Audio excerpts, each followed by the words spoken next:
Hi, welcome back guys. This is your friend, the MHA What If with another fanfiction. This is the first part of What If Deku Called You Dad First? All credits for this video go to their respective authors, so please support the real author. Check out the link in the description for more details. Please give this video a like and subscribe to the channel if you want more videos like this. Now let's get into the fanfic. Dad? Someone says, soft and hesitant, near his elbow. Shoyuta nearly backhands them in surprise. It's dangerous to sneak up on off-duty heroes. Dangerous to sneak up on anyone really, when you don't know them or what they are capable of. A teenager, short and underfed with prominent freckles on his cheeks, stands less than 3 feet from him. Shoyuta opens his mouth to tell the kid to leave him alone. He is not in the mood to deal with more children than he has to in a day. The quota has been met, when said teenager crowds a little closer with a nervous smile. Sorry I'm late. Shoyuta has never seen this teen before in his life, let alone waited for him anywhere. But then the kid's eyes dart to the side and there's a very tense line to his shoulders. He glances over as well, scanning the rest of the customers until his eyes catch on a man at the end of the aisle staring very intently at the two of them. The man is average height with short cropped bronze hair and pale yellow eyes. He's wearing jeans and a dark blue hoodie. With the way the kid's standing, almost putting Shoyuta directly between them, it's obvious he considers the man a threat. He could leave. He never would, but the option was there, staring him in the face against all his better morals. Shoyuta sighs, resisting the urge to bury himself in his sleeping bag and never come out, and makes a decision. Was wondering where you went, he says, dumping the basket into the kid's arms and taking satisfaction in the brief expression of surprise and bafflement. But he brightens once he realizes Shuta's going along with his story and follows him into the next aisle. Sorry, got lost looking for batteries, the teen says. He isn't entirely sure the store even carries batteries, but he doesn't say that aloud. He grunts instead, handing over a few packages of spicy sweet instant noodles that he finally finds on the bottom shelf. Took you long enough? It's quiet between them for a few minutes after that, but the kid doesn't complain about being made to carry stuff. Nor does he look like he's going to bolt the moment Shoyuta pays. What's the story behind this, kid? Izuku, the kid responds immediately, in a low-toned whisper, as he dutifully takes a bag of rice. He's been following me almost all day. You looked the closest, sorry? Shoyuta can sort of see it, in the same tiredness that drags at his bones and the messy hair. Enough for a passing glance, at least, but wouldn't hold up under close scrutiny. But he also gets the strange feeling like that's not all of it, but he doesn't feel like pressing. You know him? He asks, honestly hoping the answer is negative. Estranged family members were some of the worst kind to deal with. Thankfully, the kid shakes his head. Recognized him cause he was hanging around the other side of town before people started disappearing, Izuku says, seemingly unaware of Shoyuta pausing in the middle of handing him a stout bottle of seasoning. Other than that, I've got no idea who he is. Interesting. Shoyuta continues on with his shopping. No name? Nah. By the time he finishes up and pays, the man is waiting outside on a bench, scrolling through his phone without actually glancing at it. It's even more obvious that he has his eye on Izuku, as well, because it looks like the man snaps to attention once he catches a glimpse of the teenager. Shoyuta wants to be able to get home to his husband and cats. He does not want to wait the guy out with the kid. So he makes his decision. Thankfully he still has his capture weapon and other equipment. Come on, he tells him, shifting the bags in his arms until the hand closest to his knife is free, just in case. He also subtly makes sure that he is in between the creep and the kid. The teen glances up at him with a squint, then down at his own full arms, mouth twisting into a frown. You just want someone to carry your stuff, Izuku accuses, but he does follow him down the street and away from the man, slightly behind and to the right. While it is nice to have someone else carry the bags, that's not the main reason. This is a worrisome situation, a kid being stalked by a man with obvious ill intent. Shoyuta is a hero. He became a hero for a reason, and that was to help where he could. And at this moment he can help this kid not get kidnapped or killed or 100 other awful things that could happen. Shoyuta doesn't want this kid to be another face on the news. Can't have you disappearing on me just yet, Shoyuta says. I'm quirkless, he says, and there's something wistful and bitter in his tone that makes his heart ache for the kid without a way to really express the sentiment. We disappear one way or another. Shuta's mind blanks for a moment and he almost freezes mid-step. This kid. He glances at the kid out of the corner of his eye to really look at him. Dark green hair, messy and curled in a soft halo around him. Green, very green, eyes that hold a sharp spark of intelligence, a suspicious tint, and something indescribable. Freckles that stand out against pale skin and a dark bruise just visible from under the edge of his shirt collar. The shirt is plain and a little loose over his thin frame. And bright red shoes. And even while holding the grocery bags, his hands are twisting together. This kid is beyond anxious. Shoyuta taps the boy's elbow lightly. Izuku looks up at him questioningly, yet still with a suspicious sheen. Kid, are you okay? Izuku frowns for a moment before smiling hugely at Shoyuta. Of course, I'm fine. Shoyuta frowns but says nothing. He knows that smile is just a mask, a shield to protect something. He hums and continues to walk beside Izuku. Shoyuta debates on many things. He isn't sure if this kid will run for it if Shoyuta starts asking harder questions. He knows that this kid is being hurt though, or at the very least neglected. He is too skinny and pale. The bruised Shoyuta can just barely make out is worrisome. Shoyuta wishes his husband was here at this moment. Zashi is so much better with people, especially children. Zashi is also very emotionally intelligent as well as beyond observant with people. Shoyuta decides to test the waters. Are you safe at home, kid? Izuku trips over an uneven part of the sidewalk. Shoyuta steadies him with a hand on his elbow before letting go gently. The kid coughs, his cheeks bright red. Home is fine. That does not answer the question. Shoyuta watches as Izuku chews on his bottom lip. He is lying, or at least not telling the whole truth. He knows this kid is being hurt. This small child that doesn't deserve the pain and suspicion he wears like a cape on his small shoulders. This kid needs help. Actual help. But Shoyuta doesn't have anything more than his suspicions and can't legally act yet. But he feels the need to give this kid something concrete. Shoyuta sighs. But if I give you my number, will you use it if you ever need help? Why would you do that? Izuku breathes. Shoyuta realizes at that moment that he never introduced himself to this kid. This teenager is just randomly following a stranger down the street.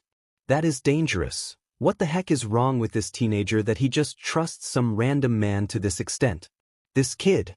My name is Aizawa Shoyuta. I'm the pro. Hero, Eraserhead, Izuku finishes. Shoyuta stops on a dime and turns to face the greenette. Izuku flinches back. Shoyuta freezes as something in his chest breaks for this child. I'm not gonna hurt you, kid.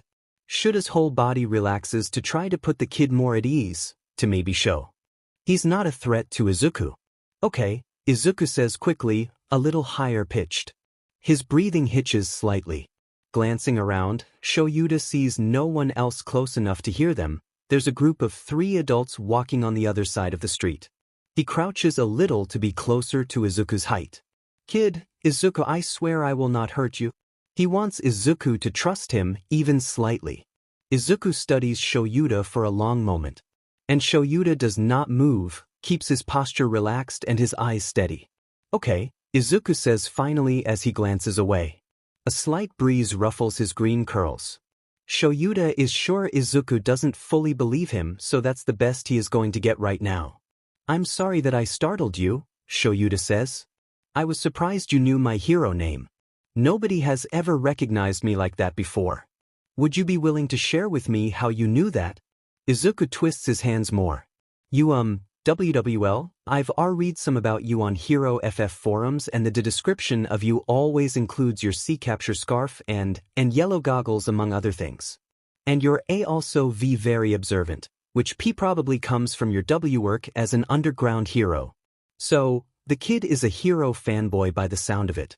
And even if he's read some things about Eraserhead, it's harder to put that knowledge into action like he did. That takes some serious deduction and observation.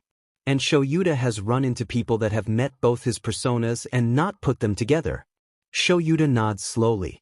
You're pretty smart, kid. He has potential. The effect is instantaneous. Izuku's entire face and ears go red as he flails his hands through the air. And no I'm really. I mean. Does no one praise this kid ever? Shoyuta frowns. Someone has had to have seen this kid's intelligence before. Or do they all ignore him for something he has no control over? Just passes over the kid without a thought. What is wrong with the people in his life? Shoyuta wants to growl, but refrains so he doesn't scare Izuku. So back at the store, did you choose me because I'm a hero? Because Shoyuta is curious if it was a deciding factor or if it was lucky that he looked close enough to the hero. Well, that was part of it. Yes. I mean, you were the closest looking to me, but I could have chosen someone else that looked, friendlier. I just figured you could also protect yourself if that guy tried to attack. I didn't really want to put anyone else in danger or anything, but that guy was kinda scary and I couldn't lose him myself, so yeah. So there is a chance that the kid could have chosen to continue to deal with a highly dangerous situation of a stalker by himself without alerting anyone. Shoyuta nods. But that was smart of you. I'm glad you reached out like that. So, why wouldn't I give you my number in case you ever needed my help? I'm quirkless. Nobody ever helps me after they know that. Nobody ever cares about us. About me, he doesn't say. Shoyuta breathes out sharply. Anger, bright and hot, that he has not felt in years burns like fire through his body. He has the urge to go beat the people who have hurt and ignored this kid. The terrible ones that have conditioned this boy to assume no one will help him. At the same time, he wants to wrap this teen up and take him home with him so Hisashi and the cats can hug and cuddle this kid and make him feel loved and wanted. Shoyuta wants to protect this kid who is just so sad. But I care. And I will help you if you ever need me. I am going to give you my card that has my personal phone number on it and you can call me anytime.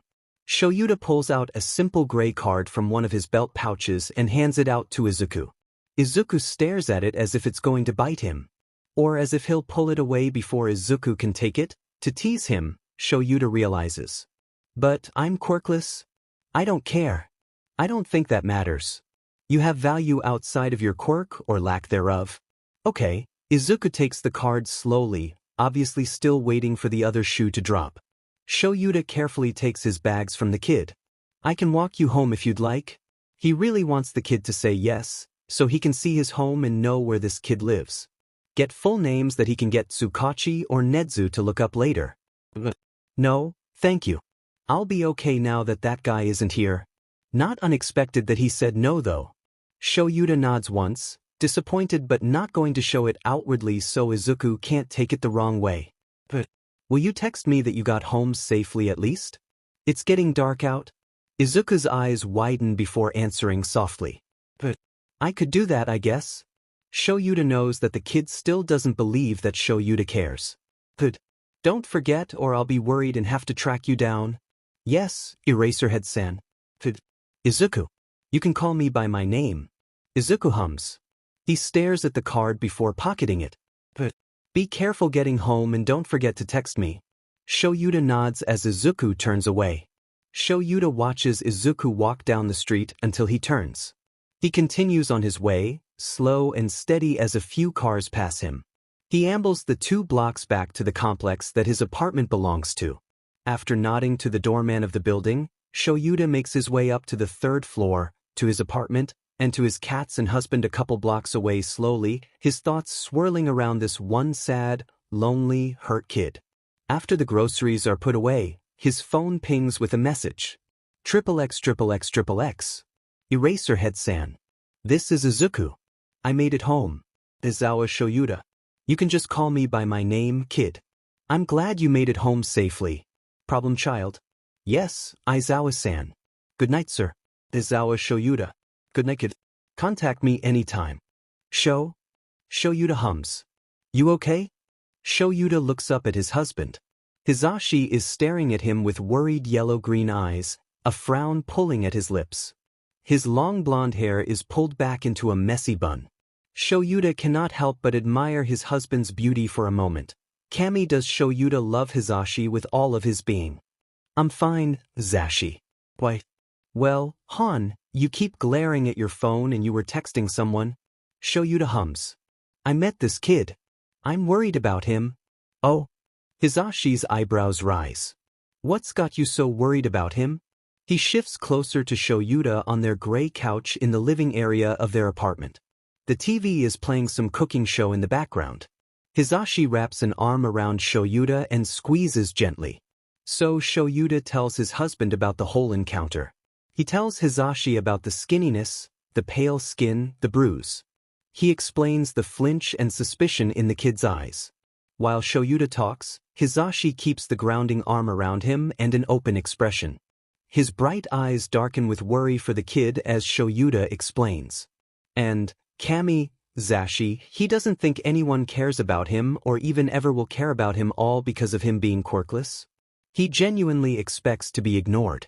He couldn't even take a compliment from me about how he figured out who I was. Hisashi smiles teasingly. He must be something else. You sound almost fond of him, Sho. Hisashi knows Shoyuta better than anyone. He knows that Shoyuta doesn't make connections quickly or very easily. So for Shoyuta to get attached to this kid, he must have seen something special. He's smart, observant, and he's cautious. Shoyuta frowns as he stares at his phone again. But you're worried. Someone is hurting him. You think it's his parents? I'm not sure if he's being physically hurt at home. He wouldn't give me a straight answer though. I'm pretty sure whoever he has at home is at least neglecting him. You should have seen how skinny he was. But someone is hurting him. I'm just not sure how badly. Well, at least you got your number to him. Shoyuta sighs. I don't know if he'll tell me if he needs help though. He seems like a problem child. Hisashi chuckles. His eyes brighten a little as he watches his husband. Shoyuta glares at him. Why are you laughing? Oh, Sho, you're attached. You already have a nickname for the little listener. Shoyuta huffs. Whatever. Hisashi smiles gently. Well, how about if he doesn't contact you in a day or two, you message him. That way you can check up on him, make sure he's okay? Shoyuta nods. I will. Hisashi reaches out to gently stroke Shuta's cheek. He'll be okay, kitten. Besides, now he has you to rely on. If I can get him to trust me, you will. I'm not good with kids. Or people. Hisashi shakes his head, a few long blonde locks escaping the loose bun. You're better than you think. Trust me. Shoyuta just sighs fondly at his husband. If you say so. Hisashi leans forward to kiss him first on the forehead and then gently on the lips. Shoyuta gives him a soft smile, one that is very different from the Cheshire grin he usually gives off, and one that is mostly reserved for his love. Now come on, let's go to bed. You don't have patrol tonight, Hisashi says as he stands and stretches his long limbs. He grabs Shuta's hand and pulls him up off the couch. After turning off the TV and lights, Hisashi gently guides him back the dim hallway to the first door on the right, their master bedroom. On the other side of town, Izuku stares at his phone. I can't believe I texted him. I can't believe Eraserhead gave me his number. The Eraserhead. Well, Izuku takes a deep breath, trying to keep a lid on his panic. This isn't a big deal, right? Okami. Izuku mutters under his breath. Deep breath. Focus, Izuku. You texted him like he asked, so now you can just leave it alone. And so Izuku forces himself to put his phone down and walk away from it. After all, it is hard to believe any adult would care about him. He's lucky that Aizawa-san was kind enough to let him, a quirkless reject, stay with the hero long enough to make that creep leave him alone. It's 10 p.m. now. Izuku walks quietly out of his small bedroom, down the short hallway, and into the kitchen to see if there is any food. The tile of the kitchen is cold even through his socks. He knows that it's a long shot to find food. His mom barely ever shops for groceries to stock the cupboards. She usually just gets enough to feed herself only. Inko even keeps a single cabinet of food stocked, but it's locked. And Izuku doesn't want a repeat of the last time he tried to sneak some food from that cabinet. He shivers at the memory of a sharp stinging pain and a cold night outside. Izuku searches through the white cabinets and finds half a sleeve of stale crackers. The fridge is also empty, save for some expired milk, which Izuku doesn't want to touch. He won't ask for money again either. The last time he did, Inko had slapped him hard enough to split the skin on his cheekbone and called him ungrateful. Once a month, Inko will leave a few thousand yen on the counter for Izuku. Usually it's enough to get some rice and some instant noodles. Cheap stuff that can last a couple weeks if he stretches it. Izuku sits at the tiny, two-chair kitchen table and eats the crackers in silence. He eats slowly, trying to savor the feeling of food being chewed and swallowed. He tells himself that it's fine and maybe tomorrow he might find a way to get a meal somehow. He brushes his teeth in the tiny bathroom while he stares at his pale, washed-out reflection in the cracked mirror. He walks across the hall to his bedroom and falls onto his single bed and stares out his little window, out into the big, big city. Izuku makes sure not to daydream about better things. There's no reason to wish or to hope. After all, it's not like he deserves anything more than what he's graced with now. He goes to sleep with a growling stomach and a headache. The next morning sees Izuku wake up to a still empty apartment. She must be staying with a friend today. She'll do that sometimes. Quietly, Izuku gets ready for school like every other day. Uniform, bag, shoes, and leave. School is the same as always. He tries to dodge the bullies. Other kids trip him in the halls. Teachers see it all and ignore it. Some of them are worse though and smirk at him when it happens. When he gets to his classroom, he doesn't react to the red spider lilies and just stuffs them into his backpack. He sits down and looks at the surface of his desk. He ignores the stares, whispers, and snickers. The day continues as usual. He is insulted, shoved in the hallways, tripped in the classroom, made fun of by multiple teachers. They call him useless and stupid, ask him why he can't be like his peers, and hides in the bathroom during lunch. He doesn't eat lunch. After school, Izuku tries to outrun the usual group, which includes Kaken. They catch him just before he reaches the school gates. Extended fingers trip Izuku and he falls flat, smacking his jaw on the hard ground. Thankfully they only hit and kick him a few times before Kaken burns Izuku with a smaller explosion against his arm. The three boys finally leave him alone and walk off laughing amongst themselves. Izuku sits up and wipes his tears on his sleeve. He slowly stands up and limps slowly through the school gates. He walks down the busy streets, passing people and shops without really seeing anything. He knows that he only makes it back to the apartment, not home. Hasn't been a home in years, because of muscle memory and bare minimum consciousness. He stumbles up the 4 flights of stairs and unlocks the door. He doesn't bother to call out that he's home. Inko's shoes aren't lined up neatly in the entrance, so it's safe to assume she isn't here. It's not like his mother would care that he was home or not anyway. He kicks his red sneakers off before making his way through the Genkin into the main living area that includes the kitchen and living room. Izuku freezes when he notices something isn't quite right, something feels off. Like something is missing or out of place. He glances around, only moving his eyes. The TV missing from the wall in the living room is the biggest difference. But something pristine white on the dark table catches Izuku's attention. Izuku walks into the kitchen slowly and realizes that it's a small note folded in half on the table. Izuku's hands shake as he picks it up to read it. "I'm done with you. I have started a new relationship with a man I met at work, so I'm moving in with him. I left you an envelope with more money than you deserve.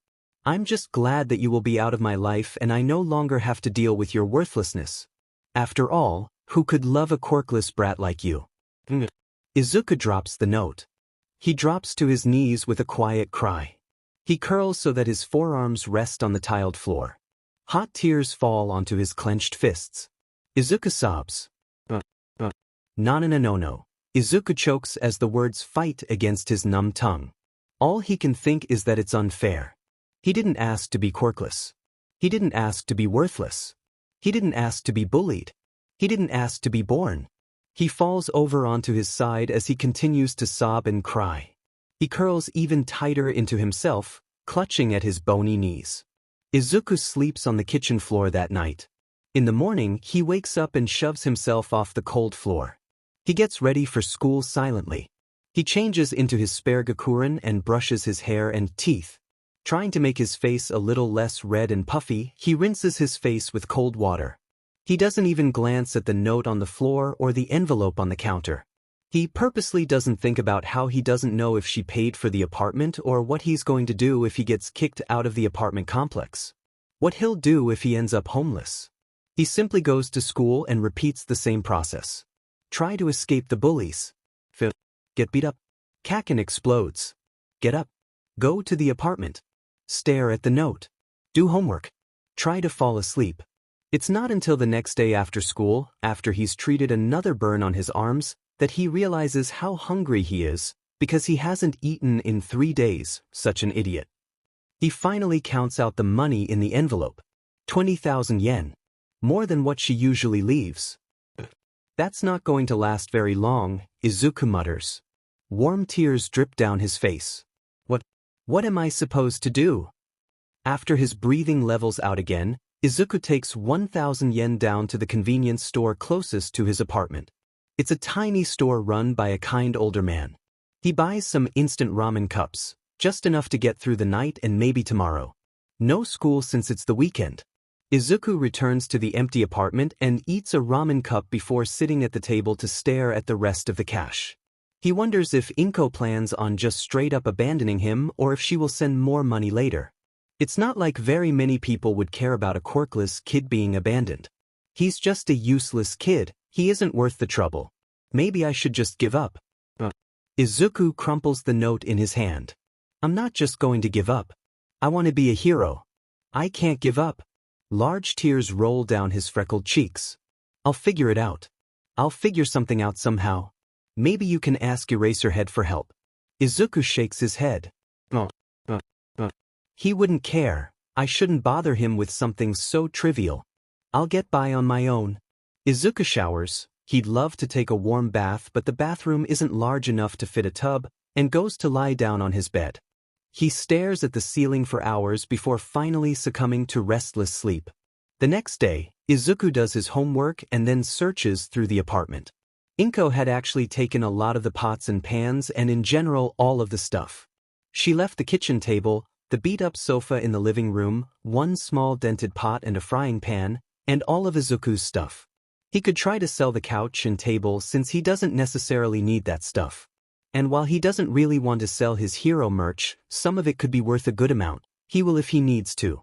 A lot of it is in pristine condition and from when he was a small child, when Inko would still buy him stuff. He sits at the kitchen table with a present mic-themed notebook and a pen. He takes a sip of water from a glass he has on the table before picking up the pen and opening the notebook.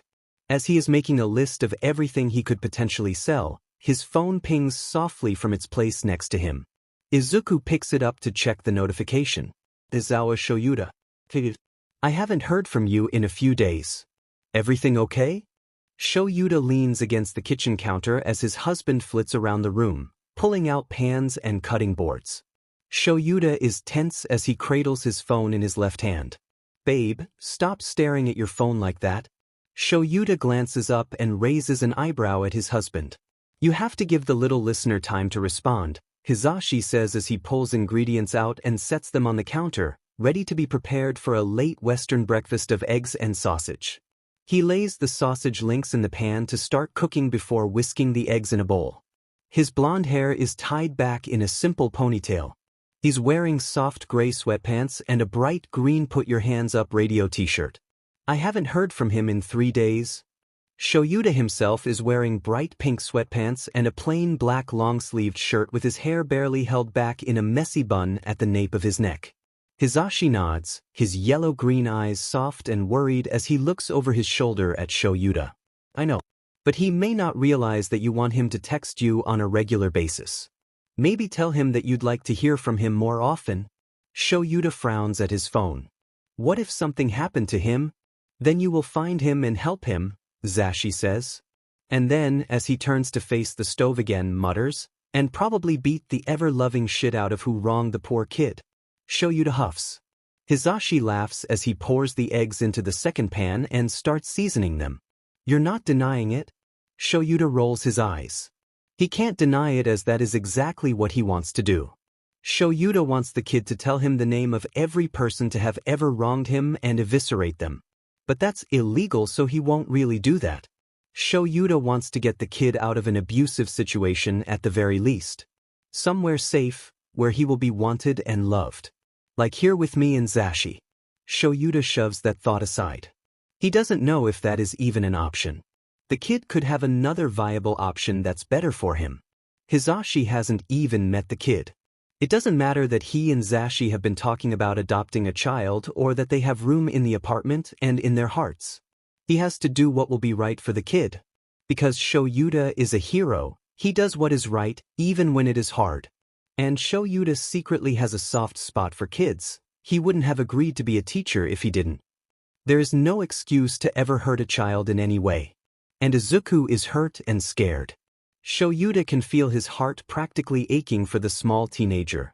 Izuku is a child in need of rescuing, of knowing that he is worthy of being rescued. I don't know, Zashi. I just have a bad feeling. He needs to text me back already. And he will. Shoyuta watches his husband cook. The sizzling of the food cooking and the smell of eggs and sausage wafts through the air. Hisashi's low humming is a soothing balm on Shuta's nerves. Shoyuta almost jumps, but his experience as an underground hero has him keeping still. He opens his phone to the messages and reads the text. Izawa Shoyuta. I haven't heard from you in a few days. Everything okay? Problem child. I'm okay, Izawa-san. He said he's okay, Shoyuta mutters, frowning. He still feels as if something is wrong. Hisashi puts a finger to his chin as he stares thoughtfully at the eggs. Why don't you ask him how school is going? Or something like that? Open up to more of a wide spectrum of conversation? Shoyuta nods. Izawa Shoyuta. That's good. How is school? Problem child. School is normal. Zashi, I don't know what I'm doing. He is barely answering me. What should I say? Shoyuta frowns as he looks at his husband. Shoyuta is better in person where he can watch body language and tones of voice. Texts don't convey enough and it frustrates him. Hisashi is better at this. Hisashi reaches out to slowly trace Shuta's cheek. You care about this kid. Just tell him you would like to keep in contact or something? Shoyuta hums. Izawa Shoyuta. I was worried about you, problem child. Problem child. Shoyuta could turn and smack his face off the kitchen counter if he were any more of a dramatic person. This kid. Izawa Shoyuta. You seem like a good kid. I want to make sure you're okay. Problem child. Zashi, help. He's barely talking. Hisashi turns and walks close to press against Shuta's shoulder and reads the texts.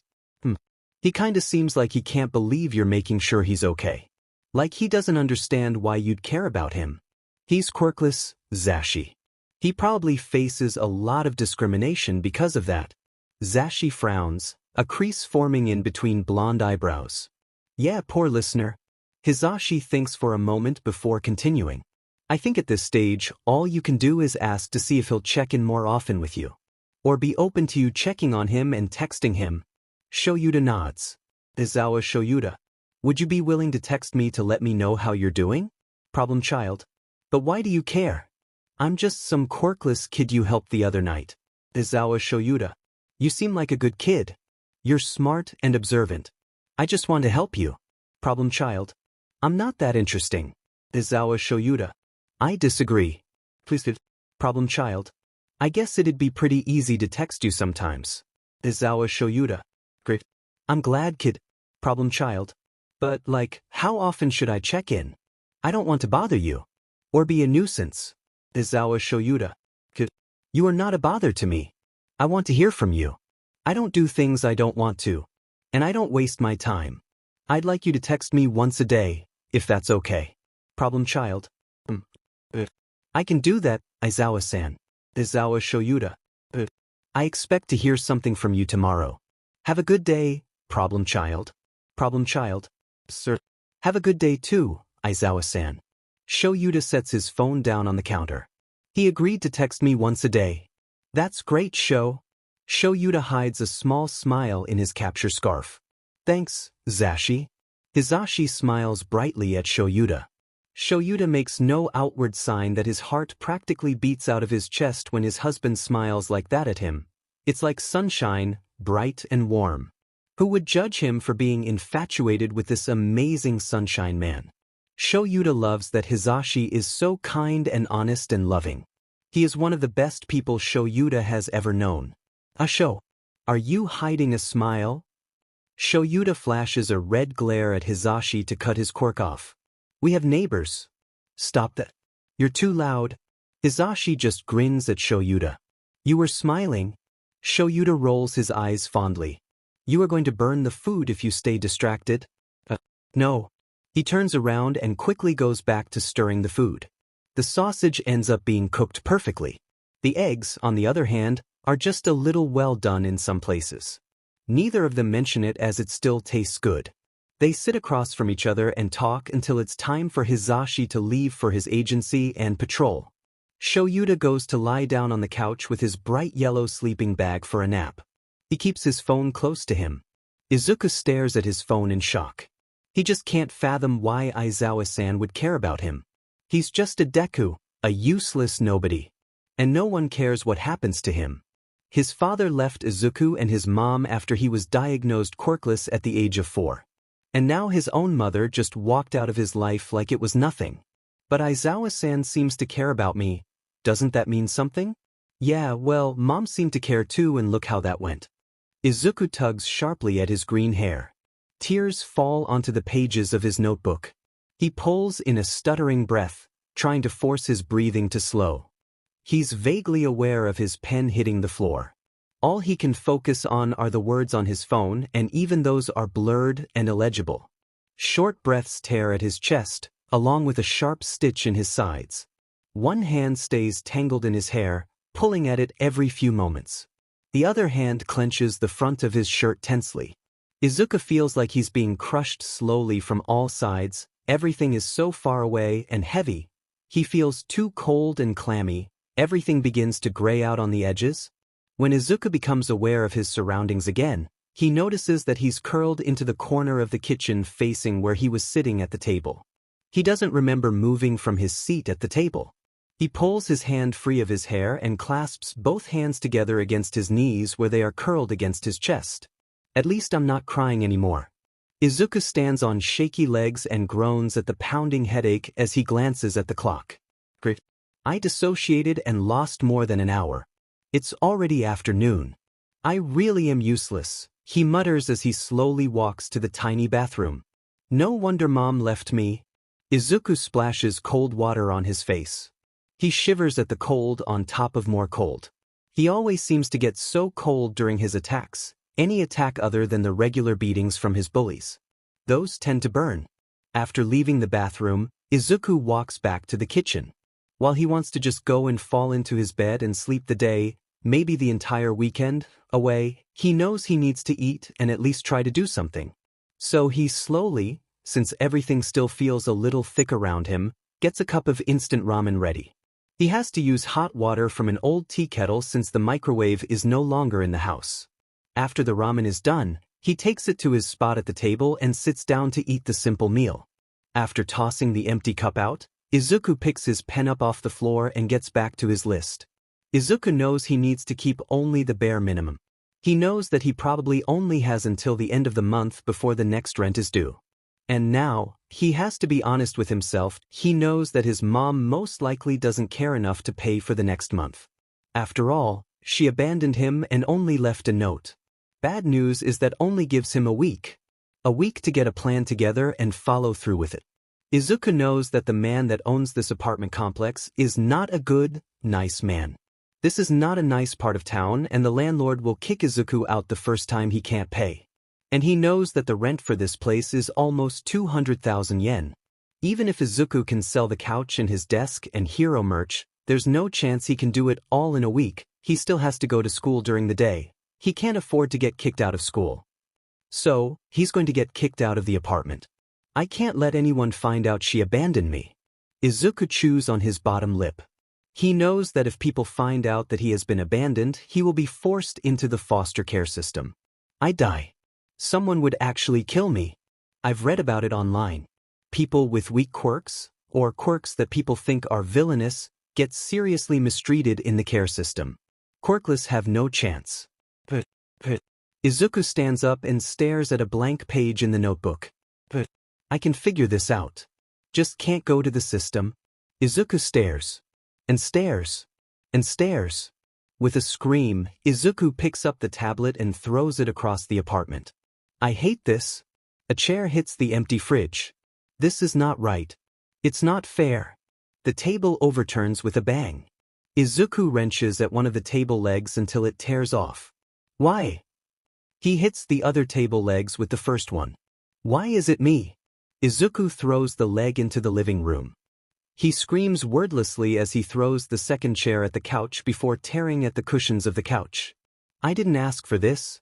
Hours later, Izuku sits on the floor eating another ramen cup as he stares at the little bit of destruction he managed before one of the neighbors yelled for him to shut up. After he was pulled out of his anger, he sat in his room and looked over his analysis journals for a few hours, needing a distraction for just a little while. And once he got hungry, he had no other choice but to eat ramen again. He doesn't know what came over him. He just got so angry. And now Izuku is absolutely exhausted. After Izuku throws the cup out, he walks to his bedroom. Izuku changes into pajamas and flops onto his bed, not even bothering to pull a blanket over himself. He cries as he stares blankly at his bedroom wall, the one spot over his desk not covered in posters or hero merch. What am I going to do? What can I do? I'm just a kid. Why couldn't someone love me? Izuku's dulled green eyes close, tears still leaking from beneath his eyelids. I'll figure something out tomorrow. Come Monday morning, Izuku still isn't completely sure what he's going to do. He knows that he doesn't have long to think of a plan. He knows that he can't go into foster care, it's a death sentence for a quirkless kid. Izuku knows he doesn't have any friends that he could ask to stay even a night at their house. Maybe Aizawa would house me for a couple days. Yeah, and maybe he'd just turn you over to the system in a heartbeat. Nobody loves you. Nobody likes you. Why would he be any different? Izuku shakes his head at his reflection and continues brushing his teeth. He spits and rinses with mouthwash before spitting again. He doesn't bother smiling at his reflection like he used to. He walks quickly out of the bathroom and down the hallway toward the kitchen. Ignoring the mess of broken table and chairs, Izuku picks up his backpack and puts his bright red shoes on. He locks the door before making his way down the stairs. As he's making his way across the lobby, which is just an open space with ugly, stained, brown carpet and a ratty couch against one wall, and the door to the landlord's office, a raspy voice calls out to him. Midoriya-kun. Izuku freezes for a moment, mind racing as he recognizes the landlord's voice. After taking a deep breath and putting on a fake smile, he turns to face him. The landlord, Ono Hiroya, is a middle-aged man with dark hair, watery yellow eyes, and deep frown lines. He has a large stomach and thick limbs, and is always sweaty. Hello, Ono-san, Izuku greets. Ono waves a thick hand through the air. Yeah, hello. Where's your mother? Think, Izuku, think. Well, she had a really late shift at the hospital and decided to stay at her friend's house today since it was closer. That was fine. Did you need me to give her a message? Ono frowns. She still owes me some of this month's rent, and now next month's rent is going to be due as well. Tell her I want all of it by Friday morning or I'm kicking both of you out. What the heck, Mom? Oh, I'm sure she just got busy and forgot, but I'll make sure to tell her, Izuku says with fake cheer. Ono's yellow eyes narrow. Whatever, Brett. Just make sure she gives me my money, he snarls. Ono turns and lumbers away. Izuku sighs. Okay, so that means I should try to be out of here even earlier than I originally thought. Maybe Wednesday night I'll sneak out the fire escape or something so he doesn't catch me and get suspicious. School goes the exact same way it always does for Izuku. He gets made fun of, shoved in the hallways, and suicide baited. Then shoved around and punched a couple times after school by Kachin and his lackeys. Thankfully no burns or explosions happen though. Izuku wanders for a while after school, just walking around the city. Deep in thought, Izuku doesn't fully realize where he allows his feet to go until he hears seagulls and smells salt in the air. Izuku almost stumbles down the stairs that lead to sand when he realizes where he is. Dagoba Municipal Beach. The beach covered in trash and junk. Izuku smiles a small, bittersweet smile. This will work. I can make some kind of shelter here. There's enough stuff here that there should be plenty of materials, plus enough junk to provide a kind of camouflage. Plus nobody comes here anyway. Over the next hour, Izuku finds a place between two fridges where he could set up a small shelter. He finds a large, mostly intact tarp that he ties down so it creates a roof over the appliances. He finds a few more tarps and a large tabletop. He lays them on the ground to protect him and his stuff from the sand as much as he can. He knows that it's not the best and it won't survive when it starts to get cold, but it will have to do for now. Izuku plans on bringing blankets and pillows from the apartment tomorrow before school so it will be a little more comfortable and warm. After that it will just be a matter of sneaking out of the apartment with his stuff when he needs to leave it for good. After picking his backpack up, he makes his way back to the apartment. He takes a quick shower to get the sand and grime off him before he sits on the kitchen floor to eat a noodle cup. After he's done with the food and lists, Izuku pulls his phone out and opens the text to Aizawa-san's conversation. Izuku. Hi, Aizawa-san. I'm checking in for the night. The response is very close, instantaneous. Aizawa Shoyuta. How was your day? Izuku. It was fine. Pretty normal. Aizawa Shoyuta. Did anything interesting happen? Izuku. Well, we started a new lesson in world history. Pre-quirk era stuff that is really interesting. And then after school, I walked around the city some and visited the beach. Aizawa Shoyuta. That's great, kid. You like the beach? Izuku. The beach can be fun. I'm not a huge fan of the ocean, but I like sitting on the beach. And the horizon is usually really pretty. Sunrises especially. What about you, Aizawa-san? Aizawa Shoyuta. I don't like the sand too much. It's annoying. I like staying home and reading or napping with my cats. Izuku. You have cats? More than one? What are they like? Aizawa Shoyuta. I have 3 of the little hellions. They are evil. Their names are Coffee, Cream, and Bastard. Would you like a picture? Izuku. Please. Izuku squeals at the 3 pictures Aizawa sends. Coffee is a lighter brown cat with dark spots all over her and green eyes. Cream is a long-haired, pale off-white cat with yellow eyes. Bastard is a dark orange short hair with only 1 ear and dark eyes. Izuku. They are so cute. Aizawa Shoyuta. After a few more texts, they say goodnight to each other. Izuku plugs in his phone in his bedroom before getting to work on organizing and packing his stuff. In an older backpack, Izuku packs a sewing kit, medical kit, flashlights, and all the batteries he can find in the house. Then shoves as many blankets he can fit into the pack and places the pack in the kitchen. He also adds the 2 thickest quilts on top of the backpack so he can carry them to the beach tomorrow. In a duffel, Izuku packs his hero analysis notebooks. The first 12 since number 13 is in his school bag, carefully on one side after wrapping them in a plastic bag to keep them safer from the elements. Izuku also packs some necessary clothes and his school uniforms in the duffel. Then he packs all his pencils, erasers, pens, and other supplies inside along with a few black notebooks. He adds a bag of toiletries to the duffel. Then he carefully packs his favorite hero figurines on top. There are his top 2 favorite All Might figures, one of Present Mike and then one of Mirko. Sadly, they don't make merchandise for underground heroics. After doing his homework, Izuku gets ready for bed and falls asleep. While he is still terrified and anxious, this is the most at ease he has been in days. He at least has a plan put together. The next morning, Izuku gets ready for school like he always does. He made sure to wake up early so that he could carry the older backpack and quilts to the beach shelter before school. School is normal for Izuku. Well, except for the fact that Izuku gets called into the counselor's office during the last period to talk about his future plans. The counselor, Miyazaki-sensei, is a blue-haired woman in her early 30s. Izuku knows her quirk is a weak empathy quirk. She can read emotions of people within a few feet of herself but cannot affect them. As long as Izuku can keep a grip on his emotional state, he will be fine. But Izuku does not like Miyazaki-sensei. So, Midoriya-kun, what are your thoughts on high schools?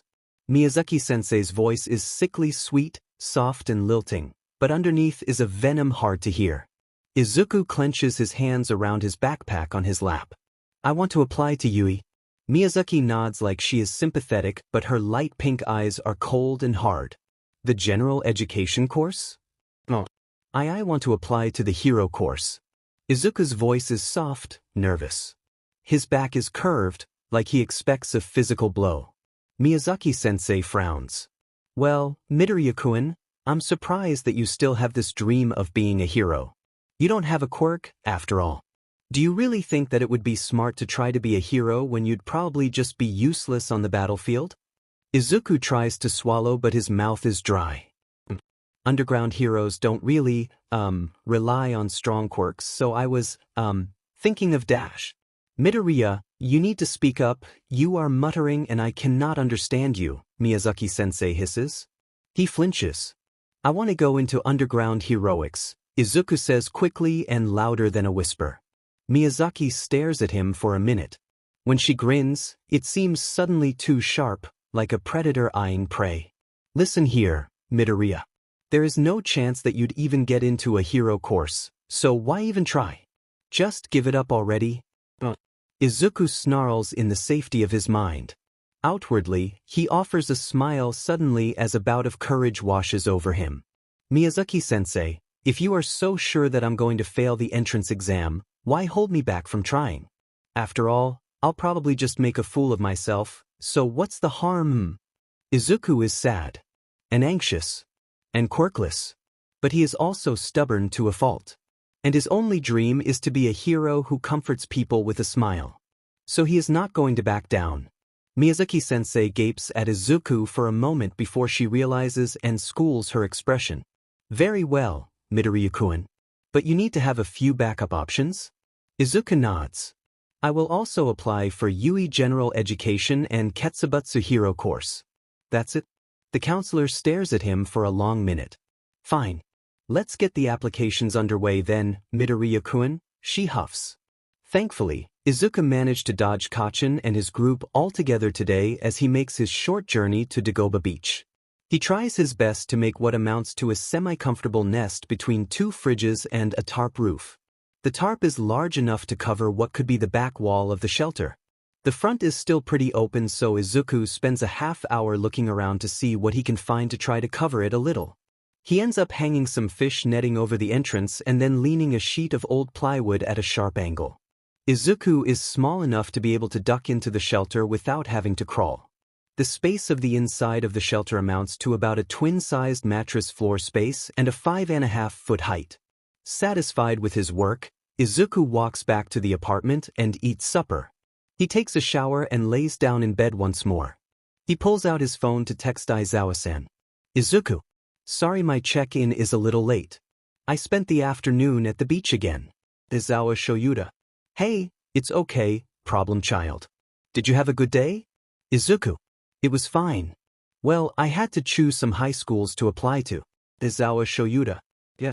What schools are you applying to? Izuku. What? I'm gonna apply for Yui and Ketsubutsu. Aizawa Shoyuda. Both are very good schools. You going to tell me which courses you are going for? Izuku. I think I'd like to see how the applications go first. I mean, of course I can tell you if you really want to know. Aizawa Shoyuda. Kid, Izuku. You're fine. You can tell me another time. I'm not mad or disappointed. I'm sure you'll be fine. You're a smart kid. Izuku. Thanks, Aizawa-san. After saying goodnight to Aizawa, Izuku rolls over to face the wall and stares up at All Might's face. He's a little sad he won't be able to take his posters. He always feels encouraged seeing All Might's smiling face, but he knows that is unrealistic. All Might is his favorite hero and the inspiration behind Izuku's dream of being a hero who will save people with a smile. Izuku falls asleep thinking of the words, I am here. Wednesday morning, Izuku gets ready for school. He has a very typical for him day at school. He is able to enjoy a quiet lunch, but suffers a harsh few punches from Kacchan after school before he loses interest in Izuku for the day. Once back at the apartment, Izuku eats 2 noodle cups and takes a very long, hot shower, since he doesn't know when the next time he'll be able to do so again. He texts Aizawa for a couple minutes before settling in his bed. I'll just go to school tomorrow and never come back. I'll go straight to the beach and stay there. I can look for better shelter options for winter over the next few weeks. The next morning, Izuku gets ready for school, grabs his backpack and the duffel, and shoves all the money in the apartment into his duffel. He leaves the keys to the apartment on the kitchen counter and the door unlocked as he leaves. Izuku strides quickly through the lobby area and has to pretend not to see or hear Ono-san as he calls out to him. He'll probably go up to the apartment tomorrow and discover everything. I'm pretty sure he won't bother too much with reporting anything. Ono-san is a lazy type of person.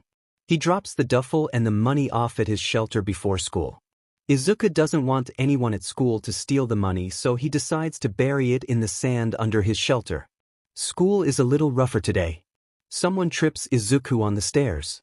Luckily, Izuku caught himself on the landing and only got a few bruises and scraped palms from the fall. Kacchan punches him hard enough to split his lips slightly, so Izuku has to walk to his beach shelter holding a tissue against his lips. It clots quickly and he managed to not get blood on his uniform. Izuku walks to a nearby convenience store and buys a pack of water and a small ready-to-eat sandwich so he doesn't have to go to sleep on an empty stomach. He finishes his homework by the light of the flashlight and texts Aizawa quickly before collapsing back into his nest of blankets. I'm so tired. This really sucks. Hopefully tomorrow won't be too bad. It has been just a little less than a month. Dark purple bruise-like marks reside under Izuku's eyes. His skin is a paler shade than normal. His cheeks have also started to lose their roundness. Bad sleep, or lack thereof, and lack of consistent meals have started to take its toll on Izuku. The beach gets colder at night and the abandoned trash creaks and makes noise when all else is quiet. It keeps Izuku up with fear and paranoia. He is able to eat something small every night, but has been going without the rest of the time. After all, he can't cook anything, so he has to buy ready-to-eat meals from the store. The first 2 weeks were mostly okay, but then Izuku's money stash started to get low. Now he has to be extra careful. He has to make sure to get enough water, so Izuku has also begun to fill empty bottles from the school when he can to help conserve money. He has been trying to get to the school early enough to wash his hair in the bathrooms and wash himself as well as he can without people noticing or, at the very least, asking questions. Izuku has also been charging his phone at the school. Every night he texts Aizawa-san and tells him that he's okay and school is going okay before he tries to go to sleep. I'm lying to Aizawa-san. Maybe I should just ask for help. He is a pro hero, he could do something. Or he'd just drop you like everyone else and leave you to die. That's what Mom did.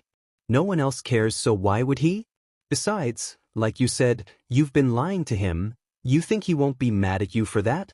Izuku tugs roughly at his green curls as tears gather in his eyes. He is sitting in a bathroom stall, trying to avoid his bullies and Kacchan. They seem to sense something is wrong with Izuku and have been getting rougher with him. And the teachers act like they don't see it happening. After all, Kacchan is going to be an amazing hero, so why would they help useless Deku? The tears slide down his cheeks in thick streams. Just keep going. Breathe. You can do this. Don't give up. Izuku flinches when the warning bell sounds through the school. He stands and leaves the stall to wash his hands and face. He rushes back to the classroom and sits down at his seat. After the last class of the day, Mura-sensei starts talking about high school applications.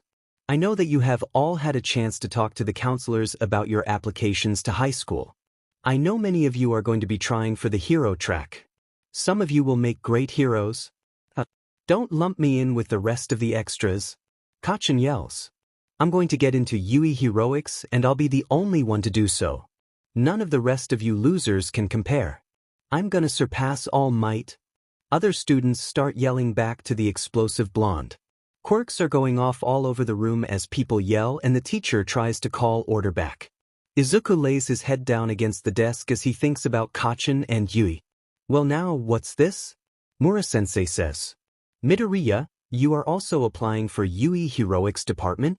Izuku looks up in horror at his blonde teacher, who grins largely back at him. Did he really have to say that? Why would he need to do that? Teachers aren't supposed to share that kind of information in front of the whole class. The class goes silent for 3 seconds before everyone starts laughing and yelling out randomly. What is wrong with you? Quirkless loser won't get into a hero course. Stupid will never get in. So useless. But Izuku stares at Kacchan near the front of the room. He is the only one that is sitting quietly, completely still. Izuku knows that Kacchan is beyond angry and will catch him later for punishment. The teacher finishes up class and the bell finally rings. Everyone rushes out of the classroom in a mass of loud bodies. Izuku doesn't get the chance to do more than stand before Kacchan is throwing him across the room. He pulls Izuku up by the collar and shoves him into the wall. "You stupid Deku," the blonde growls. "You really think that Yui is going to accept a quirkless loser like you? That's almost funny. Why would they when they have me?" Kacchan's two friends laugh behind him. "Hey, look at this, Bakugo," one says as he hands him Izuku's hero analysis notebook. Kacchan takes it and flips through it before snapping it closed once more. "Seriously creepy, Deku. You're some kind of stalker with this shit." As he brings his two hands together, Kacchan explodes the notebook between them. Izuku makes a keening sound as he watches his past friend throw the notebook out the open window. He makes a move to shove past Katsuki in a bout of courage and a flash of real anger at the blonde. Katsuki grabs Izuku's shoulder and shoves him back again, keeping a tight grip on the smaller boy. "You are such a useless Deku. Don't you get that no one wants a loser like you around?" Izuku stumbles away with a wordless cry as a hot flash of pain explodes his shoulder in fire and light. He lands awkwardly on his hip on the floor as his hand comes up to cover the burned shoulder. Looking up with tear-filled eyes, Izuku stares at his childhood friend as he walks away. "I know what you should do, Deku. If you want to be a hero so badly, then you should take a swan dive off a roof and pray for a quirk in your next life." Izuku gasps and gapes at the blonde as he stomps out of the room. He curls into himself and lets the tears fall again. He sobs and holds his hurt shoulder. Why would Kacchan say that to me? Doesn't he know what could come of that? He doesn't care. He hasn't cared in a long time. Bakugo isn't your friend anymore. Izuku wipes his face roughly with his sleeve and stands up shakily. He gathers his backpack and makes his way down and out of the school to fetch his notebook from the pond. He tries to get as much water out of it as he can. Staring at the burned, blackened, and now wet notebook, Izuku can only think that he needs to go and sleep the rest of the day away. "I'm so glad today is Friday and I don't have to come here tomorrow." Izuku starts a slow walk back to his shelter. As Izuku walks towards an underpass, he clutches the ruined notebook close to his chest. "What happened to the Kacchan I knew as a kid? We used to get along. We played heroes together. Sure, he was always rough, but after he got his quirk he just became... Well, if you had gotten a quirk maybe you would still be friends. Maybe it's just because you're useless." He shouldn't act like that anyway. Doesn't he want to be a hero? Heroes don't bully people and tell them to kill themselves. Heroes don't make their once friends miserable. Heroes help people and encourage people and save people. Like All Might. Like Aizawa-san. He's always nice to me. Izuku smiles as he remembers talking to Aizawa-san every night. Aizawa-san always asks how he's doing and sometimes sends more pictures of his cats. He pulls his phone out of his pocket as he debates whether now is too early to text the pro hero. Izuku pauses as he hears a weird sound, like a thick gush of liquid, behind him. Izuku turns around slowly. What? A villain? Izuku whimpers as he watches green sludge move around to form a blob shape with a large mouth purely made of teeth and large eyes. "You'll make a perfect skin suit to hide in, kid," the villain says with his guttural, growling voice before lunging from the sewer grate towards Izuku. Izuku drops his notebook and phone before trying to jump away with a scream of panic. The sludge surrounds Izuku and holds his limbs still as some tries to shove its way into Izuku's mouth and nose.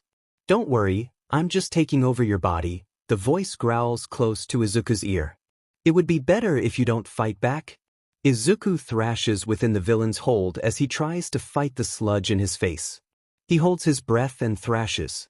"Just let it happen, you'll feel better soon."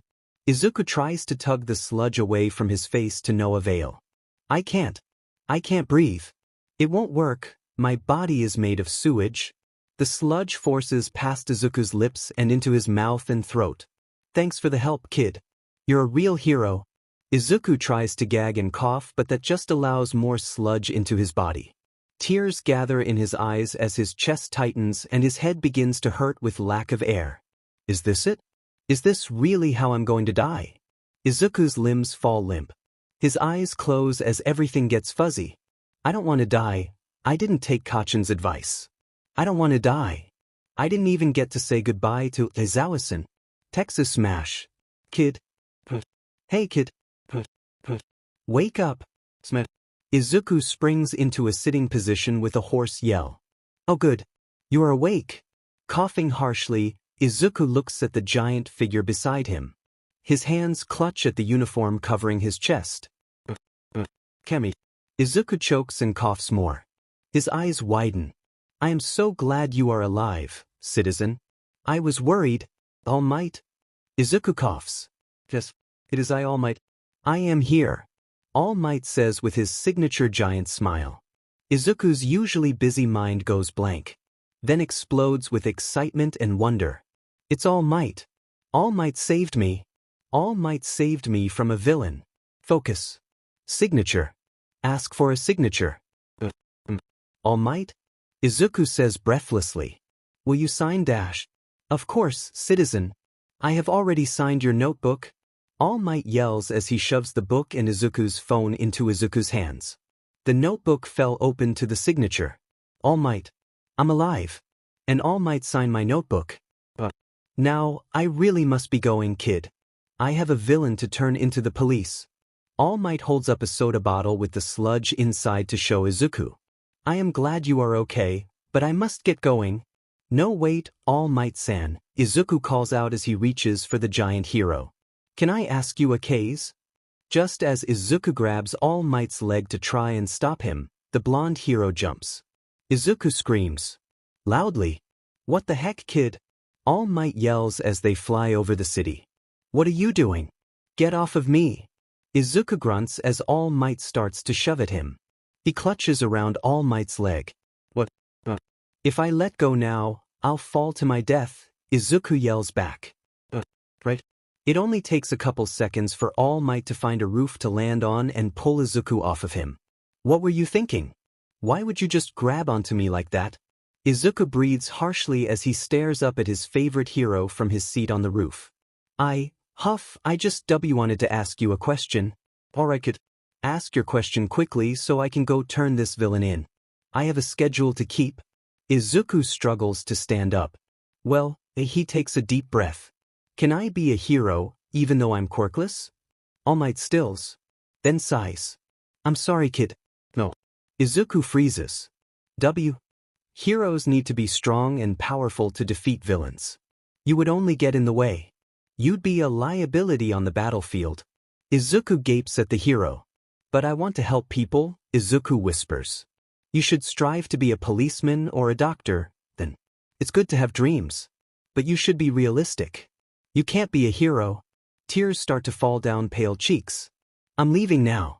You should knock on that door until someone opens it up for you. Go home. All Might jumps away, leaving Izuku staring after him. Izuku reaches up and wraps his fingers around his curls. I can't be a hero. He feels as if he is sinking in sand. Everything is heavy and there's a high-pitched ringing in his ears.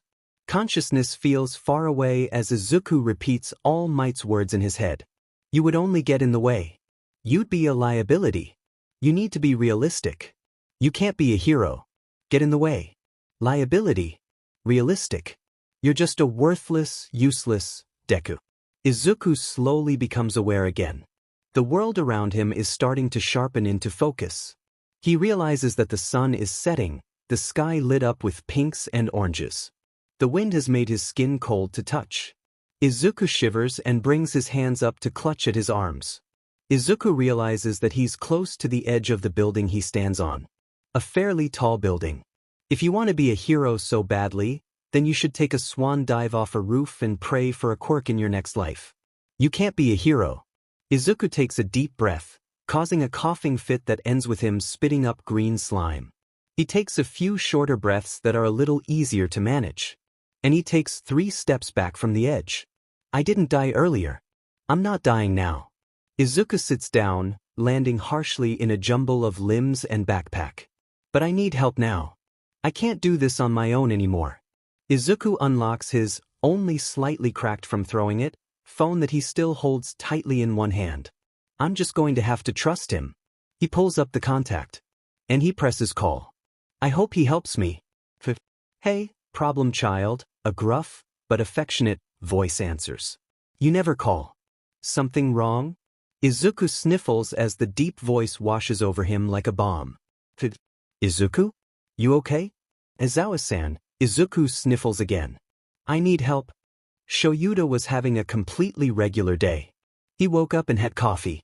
He went to Yui with his husband to teach his classes. He even got a few good naps since he had expelled his homeroom class within the first 2 weeks. Hizashi and he ate lunch together. Everything was perfectly ordinary. So why has he been on edge all day? Since he woke up, Shoyuta has had a foreboding feeling of something is wrong, something bad is going to happen. But nothing has happened. No huge villain attacks. No fights breaking out at school. The students were well behaved for once, although that might have been because they could sense their teacher's on-edgeness. His co-workers were tolerable. Nothing has happened. It's driving Shoyuta crazy. Shoyuta sighs heavily. Hizashi wraps his arms around Shoyuta from behind the couch where he is sitting. Hizashi nuzzles against the top of his head. Sho? The black-haired man wraps a hand around his husband's arms that rest around his shoulders. Just a bad feeling is all. Hizashi hums lowly. You have been a little tense today, kitten. Are you still going to go on your patrol? Yeah. I don't have a reason not to, Shoyuta responds. Be careful out there, love. Always, Zashi. Shoyuta stands after checking the time. The sun is beginning to set. His patrol starts soon. Shoyuta, followed by his husband, walks to the entryway of their apartment where a few pairs of shoes and their boots reside in a neat row. Well, with your weird feeling, I worry that something is going to happen to you out there. Shuta's dark eyes soften as he looks at Hizashi. Oh, I love him so much. I will be as careful as I can. You know I will always do everything I can to come back home to you. The voice hero gives him a sweet smile, so unlike his hero persona grin. I know, Hizashi says as he tucks a long lock of blonde hair behind his ear. Unlike Shoyuta, Hizashi is dressed down in comfortable clothes, orange sweatpants, an old dark gray shirt, and fuzzy blue socks. I still worry. What Hizashi doesn't say, but Shoyuta knows, is, I don't know what I'd do without you. I wish your job wasn't so dangerous. They both think that but would never voice it. They love what they do and would never say anything that would make the other doubt their full love and support. Both men have faced tragedy before. They know what the price of heroism is. Death is always close. Shoyuta knows that one day he might have to witness his husband's death on live TV. Hizashi knows that one day Shoyuta might just not come home after a patrol. But they will love each other until the end of the world. Shoyuta gently traces his husband's cheek. Love you, Hizashi. Love you, Sho. Shoyuta turns and leaves the apartment. Soon enough, he's swinging between buildings with the aid of his capture weapon. He pauses on a rooftop to gaze at the sunset sky as he listens to the city around him. Berzi. He reaches for his phone from his belt. Who is calling me? Anyone who knows me knows I'm on patrol. And most would text me if it's not an emergency. Shoyuta looks down at the screen lighting with the name Problem Child. He can't help but quirk an eyebrow up as he swipes his thumb across the screen to answer the call. Hey, Problem Child. You never call. Is something wrong? Shoyuta hears a wet sniffle from the other side of the call. Suddenly, the bad feeling, like a heavy, cold stone settling in the pit of his stomach, is back in full force. Something is wrong. Something happened. Izuku? You okay? A breath. Sniffle. I need help. Shoyuta almost chokes on his next inhale. It's as if Tensei punched him in the diaphragm and he's trying to make his lungs work properly again. His grip on the phone tightens. What do you need me to do? Tell me. Talk to me. I don't know. But, hey, Shuta's voice softens. That's okay. How about I ask you a few questions? Does that sound like a good plan? Okay, sure. The kid's voice quivers. It makes Shuta's heart throb. Are you injured? There's a pause that has Shoyuta on edge. Yes. Shuta's entire body tenses even more. Can you tell me how bad it is? Are you bleeding? I'm not bleeding. Cough. Cough. There's a burn on my shoulder. And my chest, throat, and head hurt? Shoyuta takes a calming breath in through his nose. He is fine for right now. He's not bleeding out or fading into unconsciousness from the sound of it. Thank you for being honest, Izuku. This next question is important. Can you tell me where you are? Sniffle. I'm not sure where I'm at. But you're okay. Can you tell me what you see? There is a soft rustling sound that tells Shoyuta the kid is moving around slightly. Well, I'm on top of a kind of tall building. It might be some kind of residential area. Kid, what the hell? Focus on finding him first. Izuku, can you do me a favor? I need you to send me your location. I need you to share your location to my phone. Can you do that for me? Yeah, I guess. But stay on the line with me. I will. There's a shuffle on Izuku's side. Then a buzz from Shuta's phone to let him know something was sent to him. Shoyuta quickly pulls up the location and memorizes where it is. I got it. I'm coming to you. I'm not even 5 minutes away from you. You're coming for me? Kami, if that doesn't just break Shuta's heart. Izuku's voice sounds both hopeful and full of despair. Yes. I'm coming, Izuku. Okay. Cough. Cough. Shoyuta frowns as he runs along the edge of rooftops. He doesn't know why the kid is coughing like that. It almost sounds like he's sick or something. He swings across a large gap between buildings without loosening his grip on the phone. Kid, can you tell me how you got on that roof? Keep him talking. Something isn't adding up. This doesn't feel like a suicide attempt. I was walking home from school when I was attacked by a villain. Shoyuta almost misses a ledge but is able to stumble and catch himself. A villain? He got attacked by a villain. What is with this kid? He keeps running and stays silent, letting the kid continue. But a hero saved me. I grabbed onto him when he went to leave. He landed here and left me. What? I am going to hit whoever was stupid enough to take my child, who was just attacked by a villain, and leave him of a rooftop. Aizawa-san. I'm almost there, kid.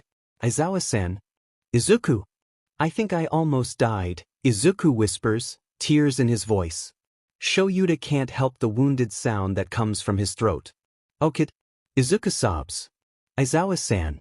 I'm almost there. One more building. Hold on, Izuku. Cough. Cough. So. Shoyuta lands harshly, rolling to a stop. As he scans the roof, he finally lays eyes on green hair. Shoyuta sprints toward the crying teen. He barely notices that Izuku is still holding the phone tight against his face with one hand and some kind of notebook in the other. Shu, I'm here, Shoyuta chants as he falls to his knees in front of the teenager. Izuku looks up at Shoyuta. Tears streak down dirty cheeks. Aizawa-san. Shoyuta leans forward, stretching his arms out toward the kid. I'm here. I got you. Izuku practically falls into Shuta's arms with another sob. Shoyuta wraps his arms around shaking shoulders that feel thin and frail. Izuku clutches Shuta's shirt tightly as he buries his face against Shuta's chest. Shoyuta reaches up with one hand to gently cradle the back of Izuku's head. I got you. You're okay. I'm here. Izuku sobs and chokes and coughs. Throughout it all, Shoyuta keeps a tight arm around the kid and a hand on his head. Shoyuta continues his litany of reassurances. Shoyuta isn't sure how long he kneels there with Izuku held tight against him. Eventually, Izuku's sobs calm. The coughing doesn't lessen, though it doesn't get worse. Izuku. Izuku hums to show he's aware. Can I look you over? The kid nods against Shuta's shoulder. Shoyuta gently nudges him to sit back so he can look at the kid's face. There is some kind of slime covering the kid. With the aid of his phone's light, Shoyuta looks over a bruise on Izuku's left cheek and the large burn on his shoulder. But what really scares Shoyuta is the fact that the kid looks almost gaunt. His eyes are duller than when he first met him at the store. Deep, dark eye bags speak to little sleep. Under the dirt and slime, Izuku's skin is pale, almost translucent. Is no one taking care of this kid? Is he starving? Kid, Shoyuta gently cradles Izuku's face in both his hands. I need to take you to a hospital. Izuku's face scrunches like he might start crying again. I can't. Aizawa-san, I can't. I don't have any money. My mom won't help me. She left me. What? His mother what? Left you? Shoyuta says. She left a month ago. She said that she couldn't do it anymore and she left while I was at school. She never came back. A month ago? Shoyuta asks. Izuku nods against Shuta's hands. A month ago. Why didn't he tell me? Why didn't he ask me for help? Where has he been living? Is he sleeping on the streets? Has he been able to get any food? I would have helped him. I would have come for him in a heartbeat. Shoyuta takes a deep breath. We will talk about that later. I need to get you to the hospital. And don't worry about anything. I'm going to take care of you. I'm going to help you. Izuku starts to cry again at Shuta's words. Shoyuta brushes the tears away with his thumbs. So, it's okay. I got you. I will help him now. I'm here now. I've got him. Izuku, I need to get you to the hospital. Izuku's green eyes stare into Shuta's for a long, long moment. He sighs. Shoyuta nods and stands quickly. He reaches out to steady the kid as he tries to stand with Shoyuta. As Izuku stumbles forward, his legs wobbly, Shoyuta catches him against his chest. Izuku starts coughing harshly, gasping for breath. Shoyuta moves him so he is holding the kid around the middle with one arm as the other rubs his back. Izuku gags suddenly and vomits green slime onto the roof. I need to get him to a hospital now. Once the kid is done coughing, he lists sideways against Shoyuta. Aizawa-san, I don't feel good. Shoyuta, slightly panicked, decides to just pick Izuku up. It's going to be okay, kid. I've got you. I'm going to take care of you. We are going to the hospital.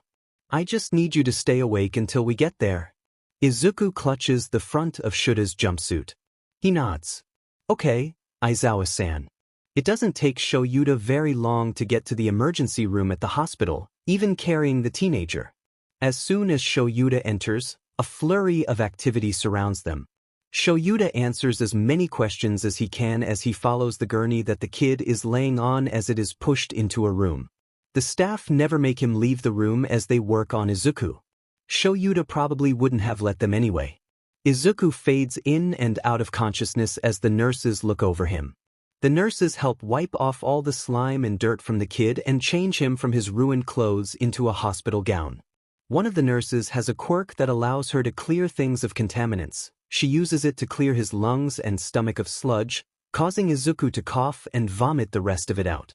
They insert N4 with a fluid drip and antibiotics. They worry that the slime will cause a lung infection and want to get ahead of it.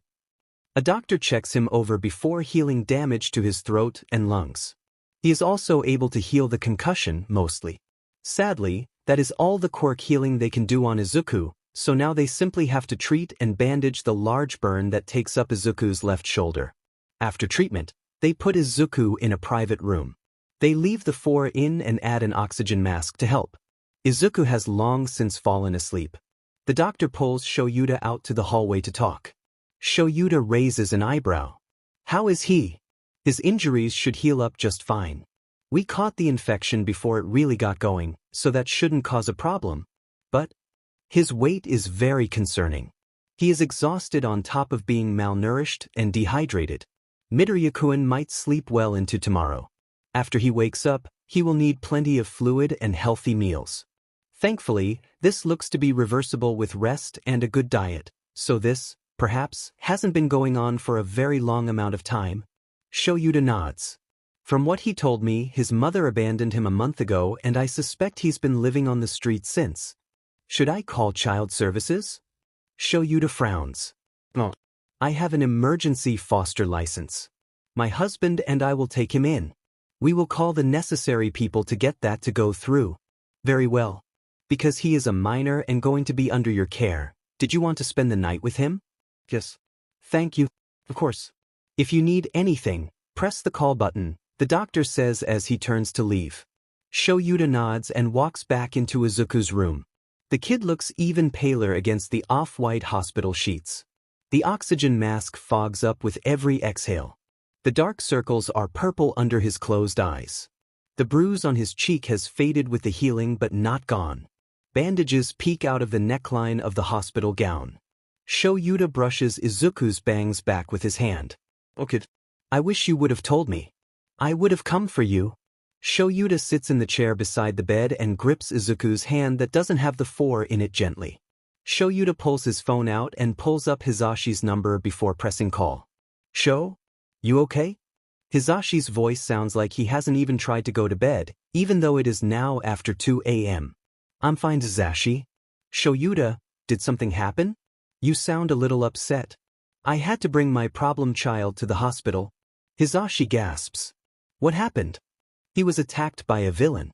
And then the hero that rescued him left him on the roof of a building with no real way of getting down. He called me for help and I brought him to the hospital. Oh, the poor baby, Hisashi whispers. Is he going to be okay? Yes, the doctor thinks he'll recover. But that's not all. Hisashi hums questioningly. Shoyuta rubs his thumb across Izuku's knuckles. He told me that his mother abandoned him a month ago. I think he's been living on the streets ever since. He's exhausted, underweight, and dehydrated. He looks so pale and skinny, Hisashi. It looks so bad. Shuta's voice wobbles. Why didn't he tell me? Why? Oh, kitten. That's not against you personally. From the sounds of it, that kid has been abused and let down by every other adult in his life. But he called you tonight and that means something. You've got a hold of him now. Shoyuta breathes deeply, trying to rein in his emotions. I want to bring him home. Of course, Shoyuta. He's ours now. Shoyuta smiles at his husband's this is very obvious tone of voice. Yeah. My kid. Our kid. 8 o'clock Saturday morning sees Shoyuta rubbing his tired eyes while staring at the hospital coffee machine. Shoyuta spent all night sitting in the same chair beside Izuku's hospital bed. He dozed a little while leaning on the edge of the bed. A few times during the night, Izuku whimpered in his sleep, but was calmed by Shoyuta petting his hair. Earlier in the morning, the nurse switched the oxygen mask for a nasal cannula since Izuku's oxygen levels were steady and his breathing improved. After filling a cup with coffee, Shoyuta ambles back to Izuku's room. He gulps half of the scalding liquid before setting it down on the table. A nurse comes in to check on Izuku and writes a few notes on the clipboard. She smiles and nods at Shoyuta, then leaves quietly. Shoyuta pulls out his phone to check his emails. Ho. Shoyuta nearly drops his phone. He looks up to see Izuku moving his head back and forth slowly. Shoyuta stands and grabs Izuku's hand to gently squeeze it. With his other hand, Shoyuta begins smoothing the kid's green hair back. Izuku! Shoyuta whispers. Kid, are you waking up? Green eyes flick open for a moment and zero in on Shuta's. Hey there. Zawa-san. Yeah, I'm here. Where? Izuku's voice is sleep-rough and quiet. I brought you to the hospital yesterday evening. You're okay though? Izuku hums as he blinks slowly. Shoyuta presses the call button to alert the nurses. You with me, kid? Yeah? Shoyuta smiles.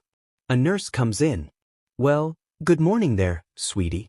I'm Nurse Kagura and I'm just gonna check on you. She checks his pupils and listens to his heart and lungs. After checking the machines and monitors, Nurse Kagura pats the kid's knee. Now, how are you feeling? Tired. Sir, that's to be expected after what you went through. Do you feel up to eating something light for breakfast? Then you could take a nap, she suggests gently. Okay, sounds good. I'll have something sent up for you. It will be here in an hour. You seem to be doing very well, sweetie. This afternoon, after you've had some food, the doctor will come to check on you. If you're still doing well, you might get released tomorrow morning. Nurse Kagura helps sit Izuku up and places another pillow behind him. Thank you, Shoyuta says to the nurse. She smiles and nods before leaving the room. Shoyuta looks back at Izuku. The kid is blinking slowly, staring around the room. Izuku's hands twist together in his lap. Shoyuta reaches forward and places one of his hands over Izuku's. What are you thinking, problem child? Izuku looks up at the pro-hero, staring intently at him. Shoyuta stares back steadily, calmly, letting the kid look for whatever he needs to. It takes a minute or two. Shoyuta is just glad that the kid is awake and aware of everything. You came for me. It's not a question, but it is said with hope and caution in equal measure. Shoyuta stops a pained noise from escaping his throat again. I will always come for you. Izuku frowns. You shouldn't make promises that you can't keep. This kid. He has been hurt by so many that he can't believe that I just want to help him. Shoyuta leans forward more. Izuku, I don't say things I don't mean, that would be illogical. I will always come for you. Unless I am in the middle of a fight or I'm unconscious or dead, I will come if you want me there. He can hear the plea for understanding, for belief, in his own voice. Izuku's bottom lip quivers. But why? I'm just a useless Deku. He looks down at his lap. Am I going to have to murder someone? Kid, no, you're not. You are kind and honest and so smart. You are a gentle person in a harsh world. That's rare. That doesn't make you useless. That makes you strong.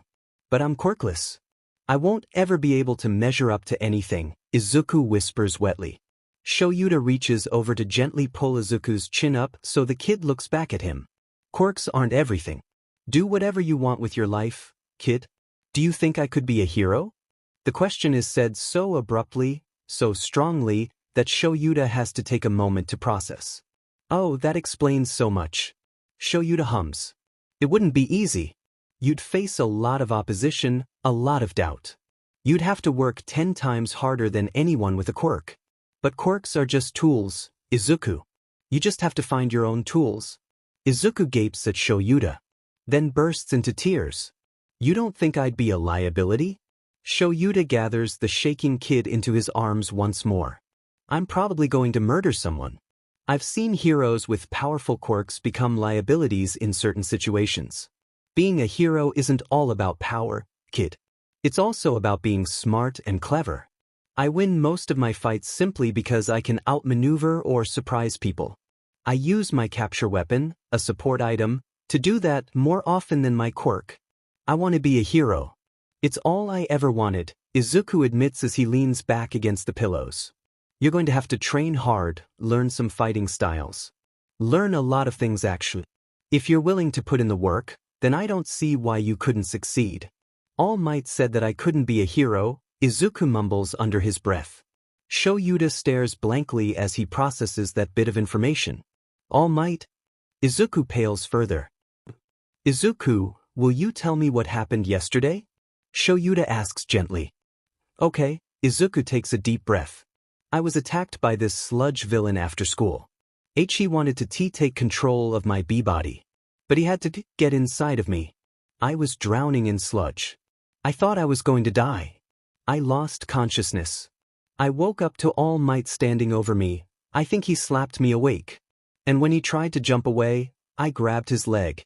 I swear, Aizawa-san, I didn't really mean to do it. It just kinda happened. More tears run down his face as he scrunches his nose. No, kid. It's okay. People do things after a traumatizing incident, like that they wouldn't normally do. You were full of adrenaline. That is not your fault. Tell me the rest? Aizawa says calmly while he seethes on the inside. That attention-seeking maniac. Does he not know how to handle trauma victims at all? What does he think he was doing? Well, he realized I was holding him and he tried to shove me off emitter. What? But then he realized I wouldn't survive the fall, so he landed on the roof. Izuku rushes to explain, probably having seen the more violent look that Shoyuta was starting to wear. Then I asked him if he thought I could be a hero without a quirk. Izuku looks down at his lap. Shoyuta takes a deep breath. Then another. Pushing the rage down to speak and look calm. It wouldn't do well to take his anger out on Izuku. Izuku, please tell me what he said to you. Izuku's expression twists even more, looking more heartbroken by the moment. He has said that I could never be a hero. He said I'd just be a liability. He said that I had to be realistic. Izuku's last word gets cut off with a heart-wrenching sob. Shoyuta lunges forward to pull the boy into another hug. You're okay. He rubs the kid's back, up and down, repetitively. Aizawa-san, Izuku cries helplessly. Shoyuta hugs him tighter against his chest. It's okay, Izuku. I've got you. I'm going to erase All Might's quirk and break his nose. Maybe stab him. Or maybe I'll throw him off a building. It takes a few more minutes to calm the kids sobbing down once more. The entire time, Shoyuta keeps a grounding hold around him. Once Izuku starts to pull away, Shoyuta helps him get comfortable against the pillows again. I'm sorry for crying all over you, Izuku mumbles, not meeting Shuta's eyes. Don't apologize for having emotions, ever. My husband cries on me all the time, especially during every movie we watch. Doesn't matter the genre. He will find something sad, happy, or inspiring enough to cry on me about. You are allowed to cry. And I will be here for you. Izuku smiles shyly at him. Thanks, Aizawa-san. Shoyuta gives him a small smile, not the creepy one he shows his students, in return. Soon after their talk, a couple of the hospital staff brings their breakfast trays in and sets them up for them. Shoyuta uncovers the plates, revealing easy-to-digest foods and tea. Shoyuta eats his meal quickly while watching Izuku eat, getting slower as he gets more tired. After helping the kid finish the meal, Shoyuta lowers the bed so Izuku is lying down again. The kid can't even keep his eyes open longer than a second now. As Shoyuta is tucking the blanket around Izuku's shoulders, Izuku catches his sleeve in a tight grip. Aizawa-san? Izuku whispers. Yeah, kid? I'm homeless, Izuku says in a low tone. Shoyuta pats Izuku's hand. I know, he replies just as quietly. I don't know what to do. Izuku's voice wobbles. Izuku, I'm planning on taking you home with me. My husband and I will take care of you. But your husband hasn't met me? No. But he's already fond of you. I've talked to him about you. Really? Izuku asks breathlessly. Yeah, good. I care about you, Shoyuta says, voice as soft as velvet. Tears slip from beneath the teen's closed eyelids. But can I sleep? I'm tired. That's fine, kid. Take a nap. Izuku drifts off quickly, allowing Shoyuta to step out into the hallway to call his husband. He tells Hizashi everything that has happened and everything Izuku told him. Oh, poor little listener, Hizashi cries. Zashi, this kid. He sounded so broken when he told me what All Might said. And when he admitted that he was homeless. Oh man, All Might should know better than to treat a victim like that. He was so far outside the range of okay behavior. Not many people can hear Hizashi's real anger under all the bluster and drama. But his anger is a cold, swirling mass, ready to swallow anyone that truly deserves it. Shoyuta, do we need to make this a big thing? Do we need to make it public? Should we go after All Might, the hero, symbol of peace? Shoyuta loves that his husband is willing to throw all the weight of his public persona, which is nothing to sneeze at, because Present Mike is a popular and well-loved hero with powerful networks and allies, into taking down someone that wronged an innocent kid. He sighs. Oh, I don't think destroying the symbol of peace will actually be a good thing. Hizashi huffs. Can I DJ punch him next time I see him? Shoyuta does not laugh. He doesn't. Not really. So can I come visit today? Hizashi asks, not waiting for Shoyuta to respond. Yeah, that sounds like a good idea. I already told him that we were going to take him home with us. Awesome. I'll come over now because I have a patrol after lunch and I'll be at the radio station later tonight. Sounds good, Zashi. After saying their goodbyes and hanging up, Shoyuta re-enters the room and sits down in his chair. It does not take long for Hizashi to show up to the hospital. He arrives in a quiet, for him, flurry of tall, blonde man. Hello, my love, Zashi greets in a whisper yell before he wraps Shoyuta in a tight hug. Zashi, Shoyuta responds, affection obvious in his voice. Hizashi kisses Shuta's cheek. I brought you a change of clothes. I also brought some clothes for the kid even though I wasn't sure when they were going to release him. Shoyuta hums. Thanks, Zashi. Hizashi lets go of him and stands up straight. He lays a small duffel bag on the table and unzips it. I also brought you your charger and the book you're reading. Oh, and your laptop in case you needed anything for work? Shoyuta smiles as he watches his husband dig through the bag. Hizashi's long blonde hair is styled in a braid down his back. He's wearing gray jeans and a bright green shirt with headphone decals on it and his yellow framed glasses. He turns and holds a stack of clothing out to Shoyuta. How's the little listener doing? Nothing has changed since our phone call. He's sleeping, Shoyuta explains calmly. I'll watch him while you go change. You still have green goo on your uniform. Shoyuta takes the clothes with him into the bathroom attached to the hospital room. He changes into the black lounge pants and a soft dark gray sweatshirt. He keeps his capture scarf around his shoulders though. When Shoyuta leaves the bathroom, he sees Hizashi sitting in the chair while watching Izuku's sleeping form. Thanks for bringing clothes. You're welcome, Sho, Hizashi says with a bright smile. He frowns as he looks back at the kid. Poor kid. He looks so small and hurt right now. I'm so glad you ran into him at the store when you did. Kid needs people who will care about him, will take care of him. Yeah, and we will, Hizashi. For a while, Shoyuta talks softly with Hizashi. Mostly about what they need to do to get their apartment ready for Izuku. Hizashi informs him that he has already spoken to Nedzu and that with his help, along with Shuta's friend, Tsukachi, a detective, their custody of Izuku is already done. Adoption is something they think about but don't bring up yet.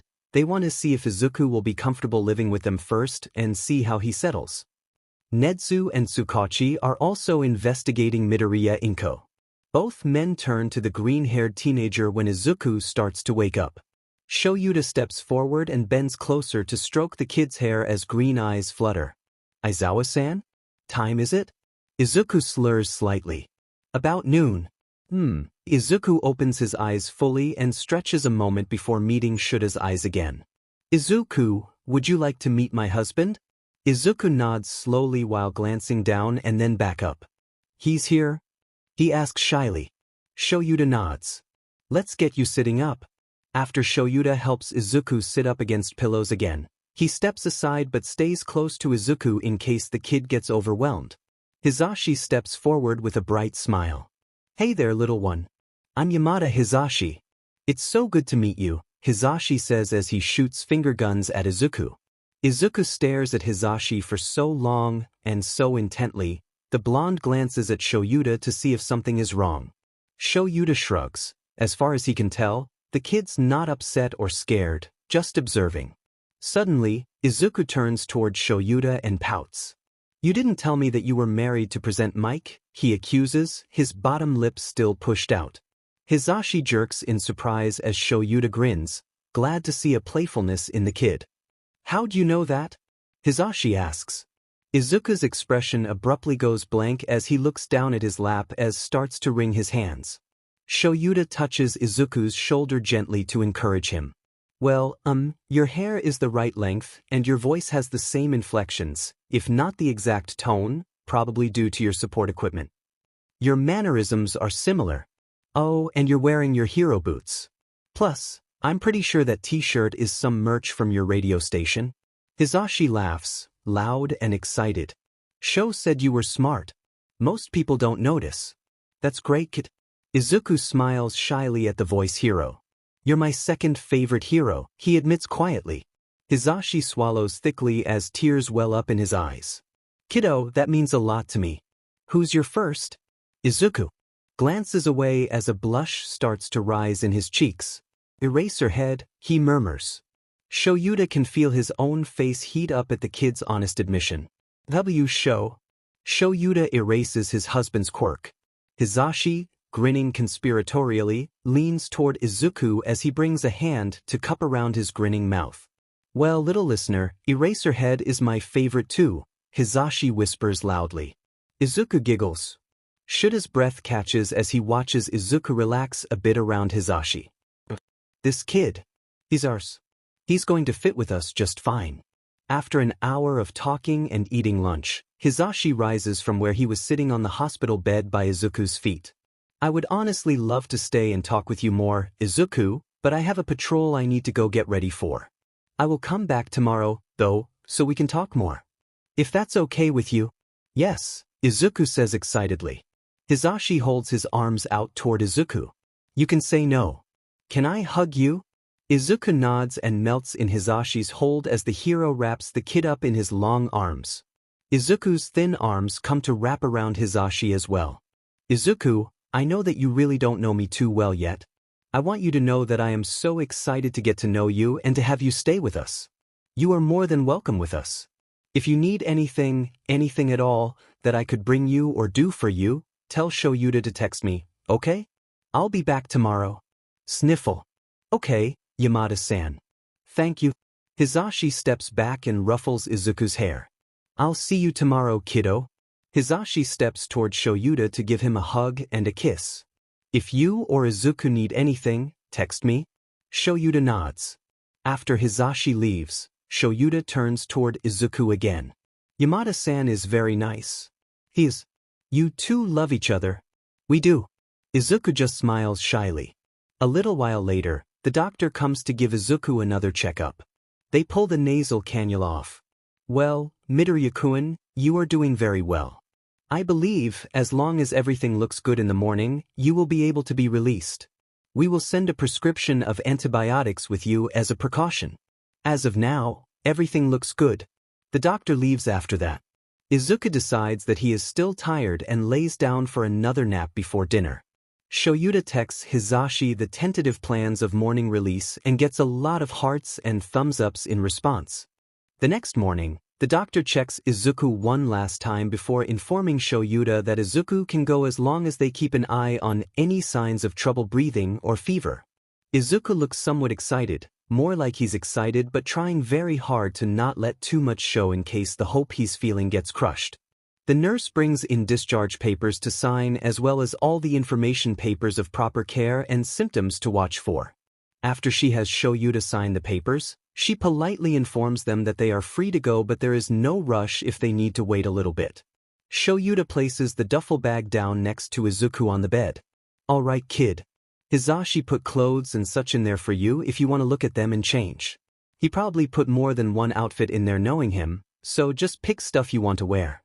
If you're okay with getting dressed by yourself, I'm gonna step out to call Hisashi to tell him we are ready to go. Izuku nods while staring at the bag. Yeah, that's fine, Aizawa-san. I can get ready. Shoyuta pats Izuku's green hair.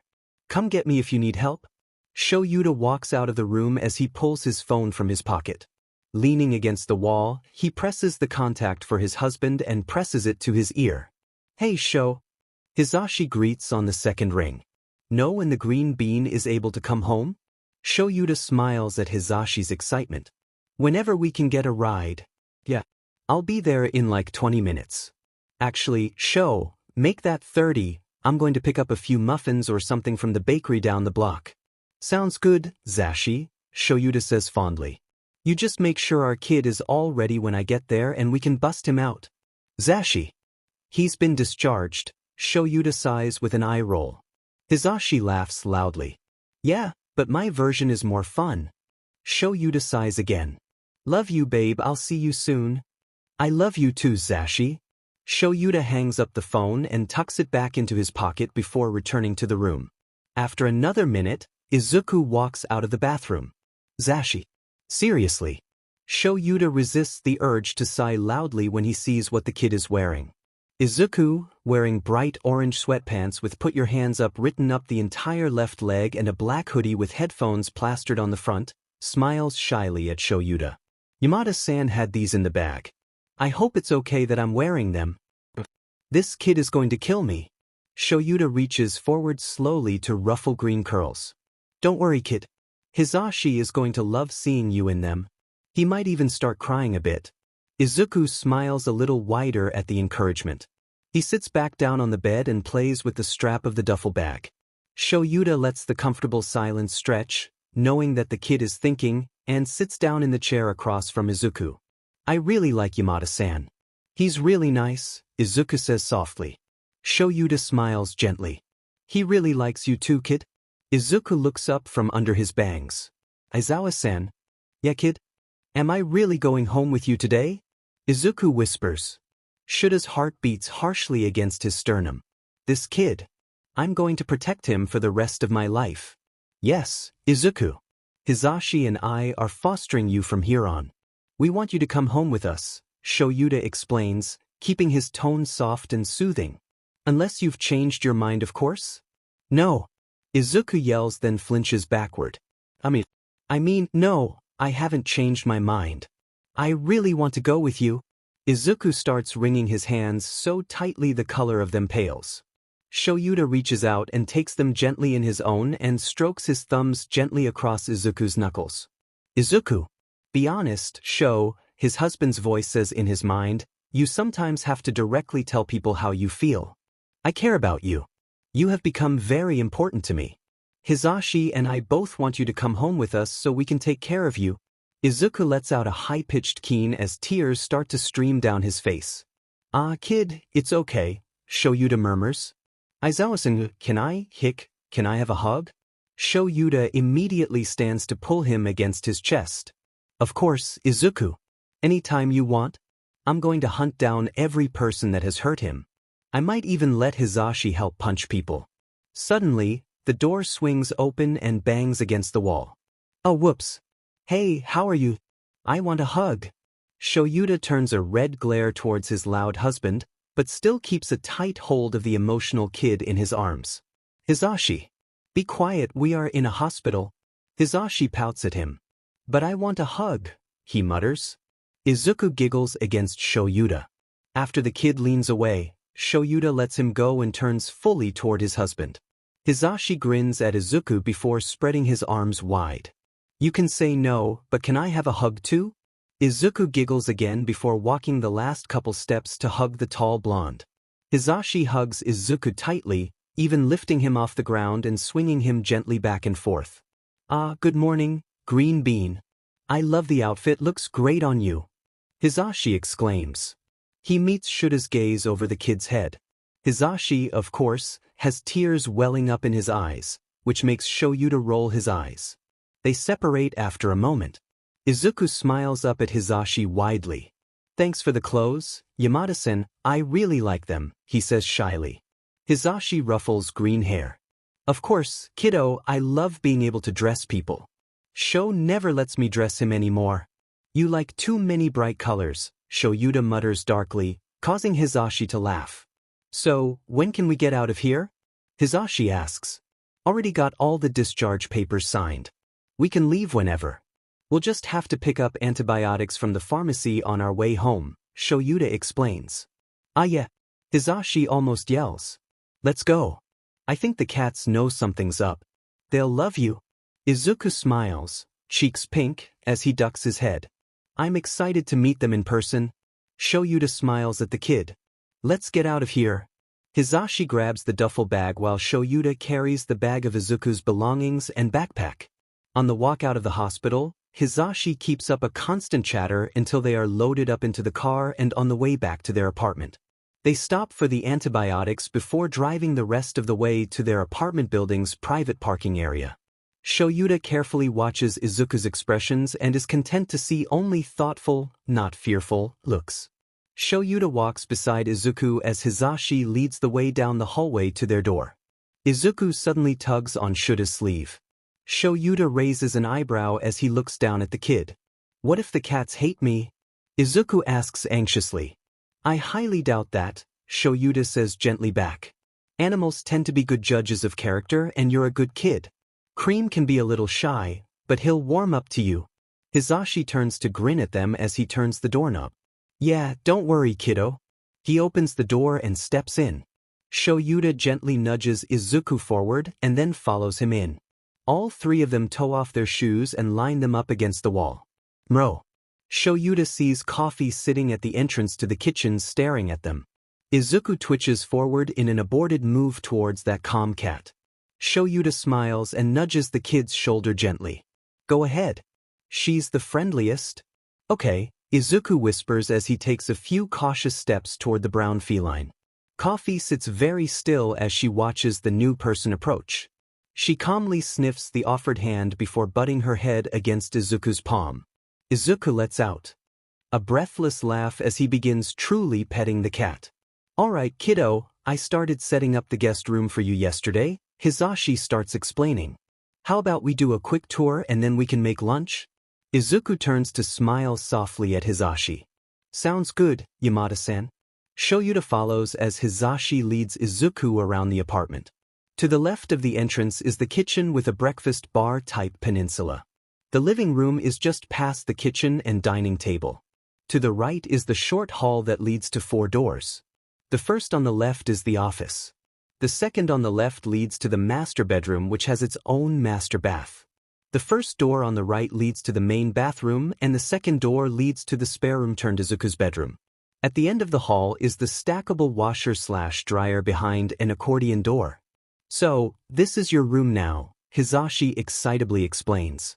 I wasn't sure how you'd like to decorate, so I figured we could maybe take you shopping sometime next weekend to get stuff you want. Izuku's cheeks flush pink. That seems like a lot. You don't have to do that for me. Shoyuta watches as his husband gently lays a hand on Izuku's shoulder. But we want to. Well, I definitely want to. I love shopping. Hisashi chuckles. We can always order stuff online if you don't feel like shopping at the mall or anything, Shoyuta interrupts, wanting to make sure the kid knows they won't push him. Izuku turns a shaky smile on Shoyuta. Hisashi nods. Of course. I like all kinds of shopping, he says gleefully. Shoyuta drops the backpack and other belongings gently on the floor by the room's desk. I did take the liberty of stocking the dresser with a few things just in case you needed them, Zashi explains to Izuku. Izuku looks away, staring off in the distance. Hisashi turns a questioning look to Shoyuta, who immediately steps closer to the kid. What is it, kid? Shoyuta asks quietly.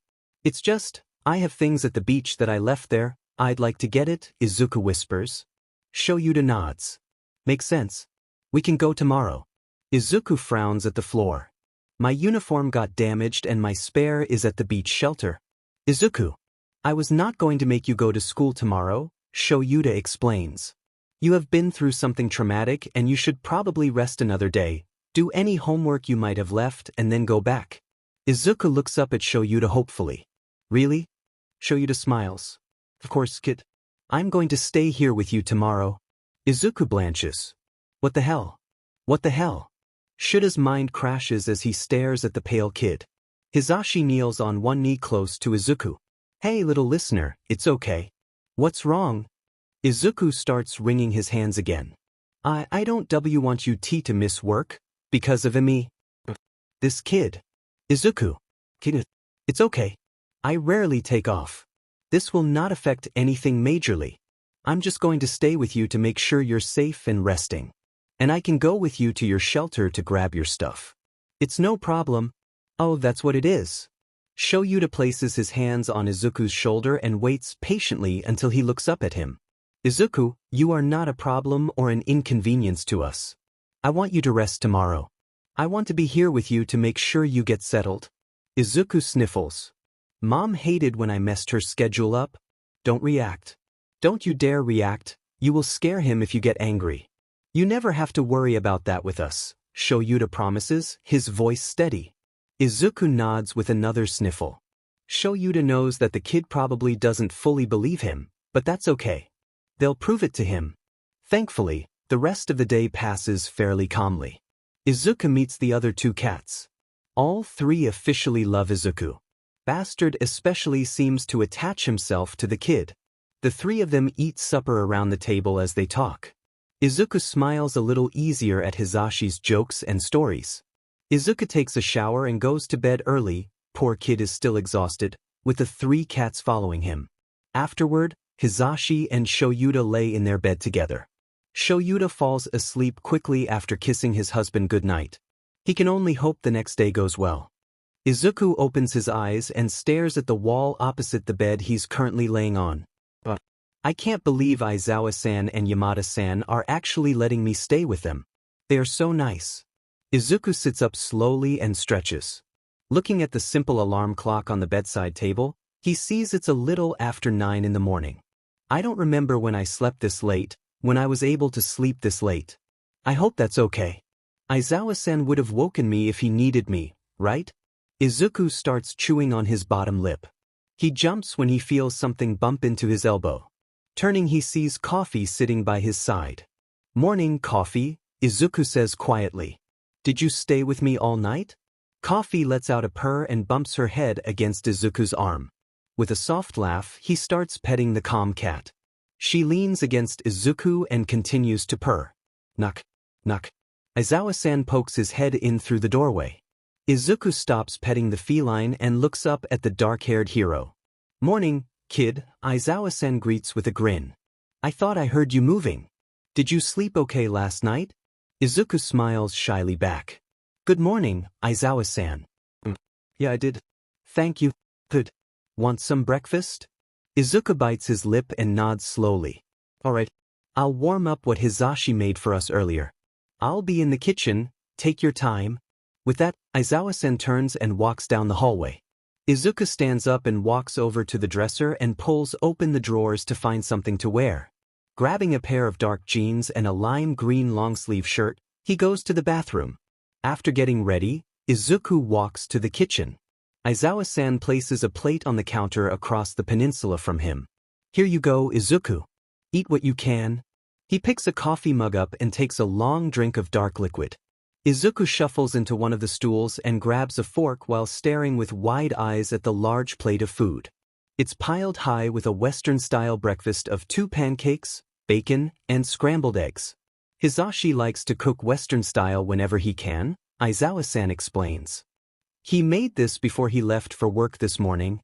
Izuku can feel his cheeks heat up. Yamada-san didn't have to do that.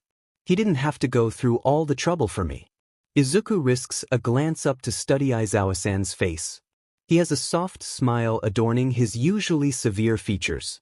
You will come to find that Hisashi tends to do as he pleases. He will shower you with affection and gifts and care, as much and as often as you will let him. Zashi likes taking care of people. Izuku flushes more and looks down. He starts eating breakfast to be able to do something with his hands. Does Yamada-san really care for me that much? He's known me for 2 days. Aizawa-san says they want me here. Both of them. And Yamada-san is so nice. What if it's a trap? Get you all trusting and not paying attention before they hit you. They wouldn't do that. They are good. So is All Might. Look what he did. Izuku stabs a piece of pancake a little harder than he means to. Kid. Izuku looks up to see Aizawa-san watching him with a worried look. Izuku, are you okay? Do you and Yamada-san really want me here? I can leave. Izuku heaves a harsh breath. You don't have to go through all this trouble for me. I'm not worth it. Aizawa is suddenly right beside him and reaches out to lay a hand on top of Izuku's green curls. We want you here. You are not a burden. You are worth it. I'm just a cute quirkless nobody, Izuku sobs. Aizawa-san pulls Izuku into a hug. Yes, you are quirkless. But you are important. You have faced prejudice and hatred for something outside of your control. That is not your fault. We want you here. We care about you. Izuku hugs the tall man around the middle as tight as he can as he sniffles and begins to calm down. Aizawa-san keeps him in the hug for a few minutes before Izuku finally pulls away. I'm sorry I cried all over you, Aizawa-san, he whispers. Don't worry about that, I don't care. You can always come to me or Hisashi for comfort or even if you just simply want a hug. Especially Hisashi. As you have probably noticed, he loves affection. Izuku smiles. And Izuku, please, you can drop the honorifics. You can call us by our given names. But if that's too weird yet, just don't worry about the sand. Izuku nods slowly. I'll try. All I can ask, Aizawa huffs. Finish eating. Then you can do your homework if you have it with you. The morning passes by calmly. Izuku sits in the living room and does his homework at the coffee table while Aizawa grades papers at the kitchen table. Coffee and Bastard keep close to Izuku while Cream naps on top of the bookcase. For lunch, Izuku and Aizawa eat simple sandwiches at the breakfast bar. It's just after 1 in the afternoon when Izuku shyly walks up to Aizawa, who's typing on a laptop at the table. Aizawa immediately turns his attention to the teen. I was wondering if we could go get my stuff from the beach?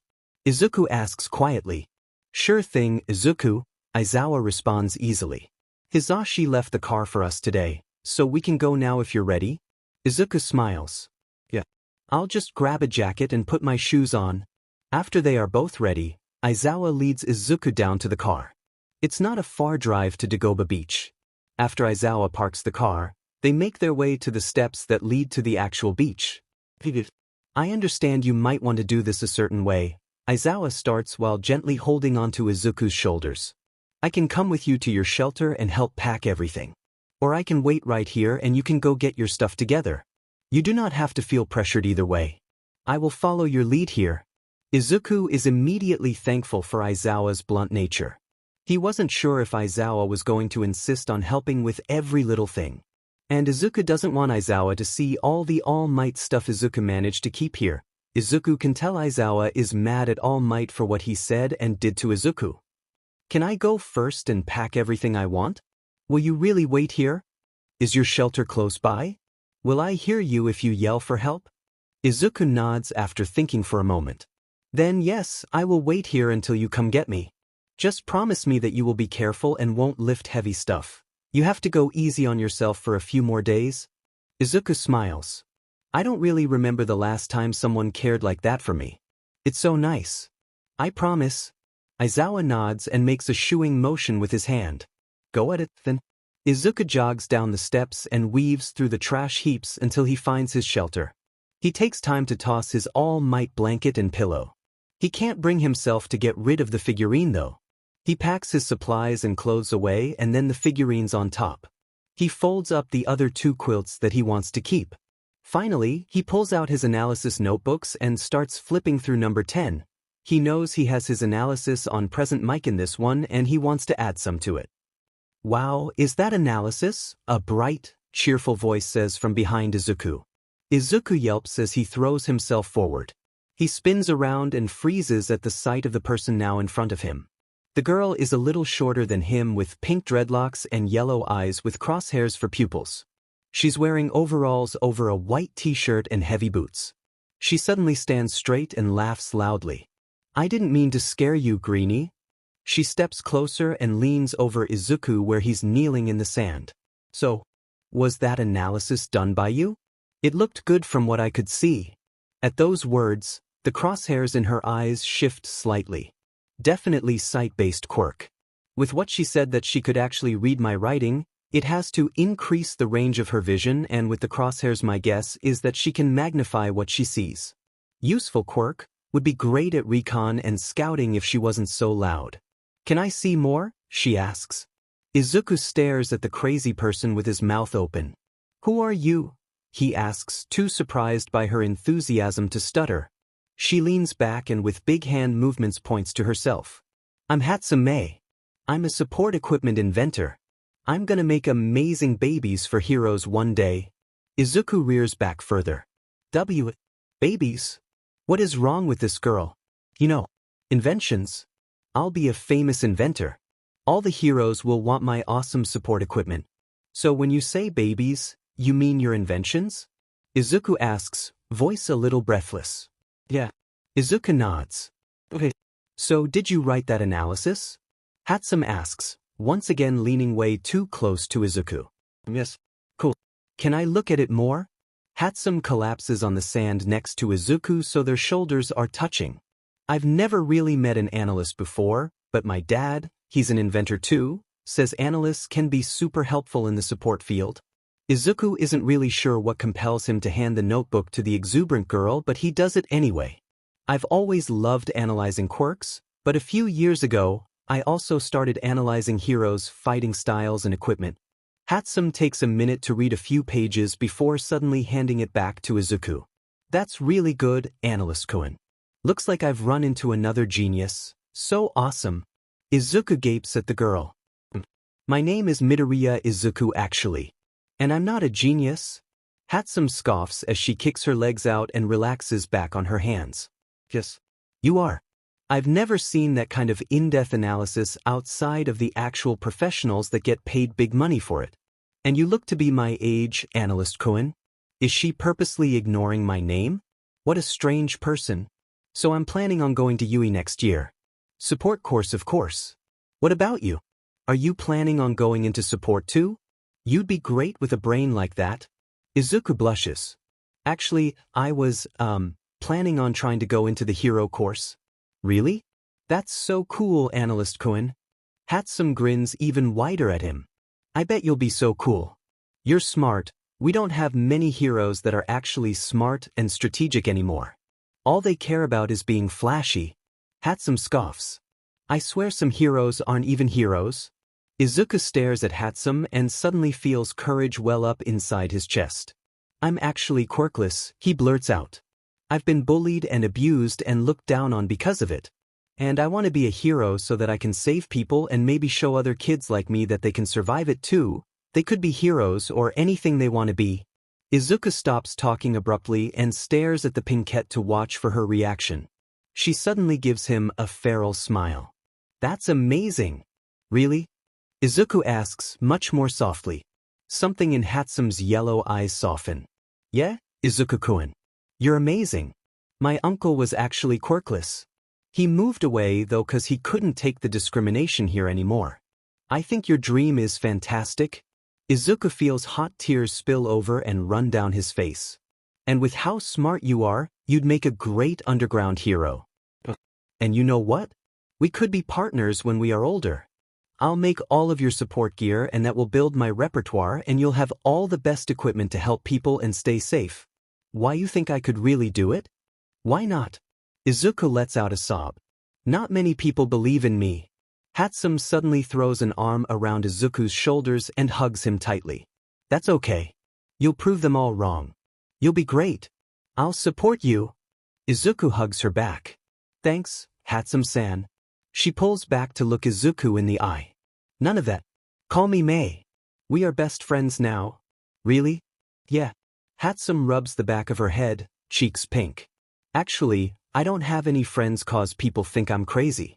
And people are a lot of work. But you seem pretty awesome. She's like me. Izuku thinks suddenly. She's lonely. But she is smart and honest and in your face. Well, Mei-chan, I think you're pretty great too. Guess that means we are best friends now. Mei-chan smiles blindingly at him. It's a deal, Analyst-kun. Oh hey, why are you here anyway, Mei-chan? My parents let me do school online and I like to come here for parts and stuff for inventions when I can. What are you doing here, Izuku? Do you live here? She sounds more worried with her last question. It warms Izuku's heart to think he has a friend who already cares about him. When was the last time I had a friend who cared this much? When was the last time I had a friend? Since I was 5 and everyone learned I was quirkless. Well, I was living here because my mom abandoned me a little while ago. But Aizawa found me and now I'm going to be living with him and his husband. Izuku, Hatsume pulls him into a slightly less aggressive hug. Your mom sucks. I'm glad you found Aizawa though. Oh no. How long have I been talking to Mei-chan? Actually, he's waiting for me to pack up so he can help me carry all my stuff back to his home. I shouldn't be carrying really heavy stuff cause I was attacked by a villain a few days ago and I'm still healing. Mei blinks at him a couple times. Then she grins her feral grin again. I have a feeling that chaos and mayhem surrounds you, Izuku. I love it. It makes Izuku grin back at her. Hey, how about I help you carry your stuff to your Aizawa? I'm strong cause I work with equipment and heavy supplies a lot so it won't be a problem. Really? Thanks, Mei-chan, that'd be great. Together, they get Izuku's belongings gathered and Izuku leads her back to where Aizawa is waiting for him. The fact that Aizawa doesn't look surprised makes Izuku wonder if he had come to check on him at least once and overheard them some. Not that Izuku minds. Aizawa, this is my new friend, Hatsume Mei. She's an inventor. Mei-chan, this is Aizawa, Izuku introduces. Hey, tired man. Mei greets. Izuku hides his snort with a cough. Hey, that's so crazy. Hatsume, Aizawa replies calmly, with no emotion on his face. But if Izuku had to guess, he'd say Aizawa was more amused than upset. Mei-chan hands Aizawa the duffel and quilts before turning to Izuku. She lunges against him to hug him tightly. Well, I should get back before my parents get worried I got lost in all the trash, she laughs. Oh, here's my number. She pulls a small notepad and pen from one of her overalls pockets and writes on it before handing it to Izuku. Text me later, Analyst-kun. Maybe we can get together on the weekend or something. Bye. With that, she turns and runs off, full of energy. After she's gone, Izuku turns to look at Aizawa, who's watching him with a soft expression. I made a friend, Izuku says shyly. Aizawa smiles ruefully. I noticed. She seems energetic. Izuku giggles. She's crazy, but I think it's the good kind. She thinks I could be a hero. Aizawa nods. Did you check on me? Izuku asks quietly, not making eye contact. I heard her yelling and I was a little worried. Yes, I checked on you. But once I saw you were okay, I left you two alone to talk. I only heard her gush about your notes a little. Izuku is definitely surprised Aizawa just tells him that so honestly and doesn't hide anything. Are you curious about my analysis notebooks? Izuku asks, his voice has the slightest quiver. He wants Aizawa to look at them but at the same time is afraid he will hate the analysis or think Izuku is creepy for doing the analysis. I am. But I will wait for you to be comfortable showing me for me to read them. Aizawa is such a good person. He'd probably appreciate the analysis. After all, as the hero Eraserhead, he has to do at least some analysis on the job to have survived as long as he has. I want to show him. Maybe later, Izuku says but can't bring himself to promise. Do you think Yamada would let me ask him questions about his quirk? I want to update my notes on him now that I've seen him up close. Aizawa huffs fondly. Yeah, he'd love that kid. Izuku smiles. After that, they pack up the car and return to the apartment. Aizawa puts Izuku's stuff in the washer and leaves him to put his other stuff away in his bedroom. Izuku puts his present mic figurine on his bedside table and the Mirko one on his dresser. But he shoves the All Might figure into the bottom of a desk drawer so he doesn't have to look at it. By the time he's unpacked his stuff, which was not that much actually, he hears the front door open and Yamada calls out a greeting. After supper, Shoyuta sits down on the couch with Zashi as Izuku takes a seat on the floor in front of the coffee table. Shoyuta watches as Izuku methodically places 3 notebooks, pens, and pencils on the table. Unsure of what's going on, Hizashi glances at Shoyuta. Shoyuta just shakes his head and smiles at his husband. Shoyuta doesn't fully understand the notebooks but he is very curious where this is going to lead. Yamada, can I ask you questions about your quirk and hero work? Izuku asks as he glances shyly up at the blonde. Shoyuta almost rolls his eyes as his husband clutches a hand to his chest dramatically. Of course, you can, green bean. Is that what you write about in the books?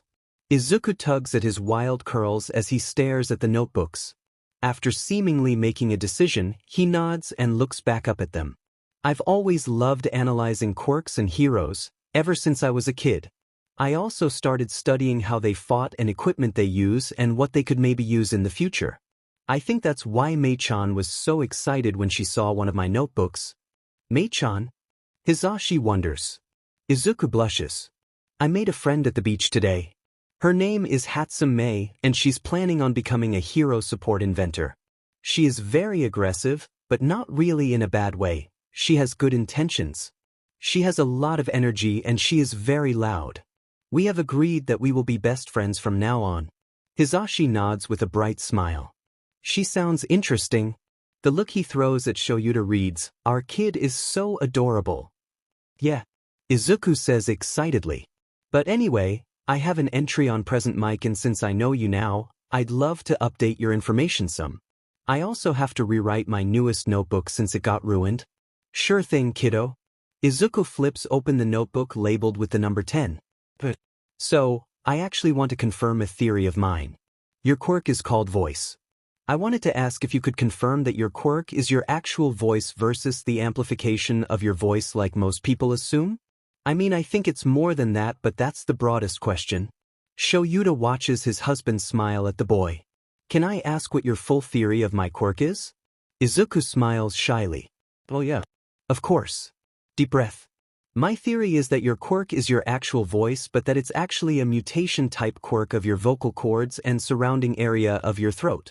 While your quirk definitely has emitter qualities like amplification, at its base it's a mutation. It's changed the structure so that you can emit sound waves capable of destruction. It would explain why, when Aizawa uses his quirk on you, you lose the ability to emit louder and more destructive sounds but will still keep your bass tone of voice. I also have a theory that you can change your voice to much lower hertz. Certain levels of hertz can be healing in nature like reducing anxiety and heart rate, stuff like that is sound therapy. While other frequencies could cause immediate serious harm, maybe death, I haven't researched that too much though. And your quirk could also be used, and probably be more destructive, underwater since sound travels faster through water than air. I'm also curious if you can only control the production and direction or if you could also control the origin of the sound, like throwing your voice to a different location so that it would seem to come from somewhere else. Although that wouldn't really fit your fighting style at all. Shoyuta stares at the small green-haired child as Izuku pauses in his monologue to chew thoughtfully on his pen. Shoyuta turns to look at Hisashi to see his husband gaping at Izuku with the most flabbergasted expression Shoyuta has ever seen on his face. Zashi turns to stare wide-eyed and open-mouthed at Shoyuta. Shoyuta can feel his own wide-eyed expression almost mirroring his husband's. Hisashi quickly schools his expression when Izuku calls his name again. Zashi turns back around and gives Izuku a small, doting smile. You're correct that my quirk is my actual voice and you explained it better than I have ever been able to. I've never really tried that many different frequencies, but I know I can make people's ears and eyes bleed. That was an accident when I was younger and I try not to hurt people permanently if I can help it.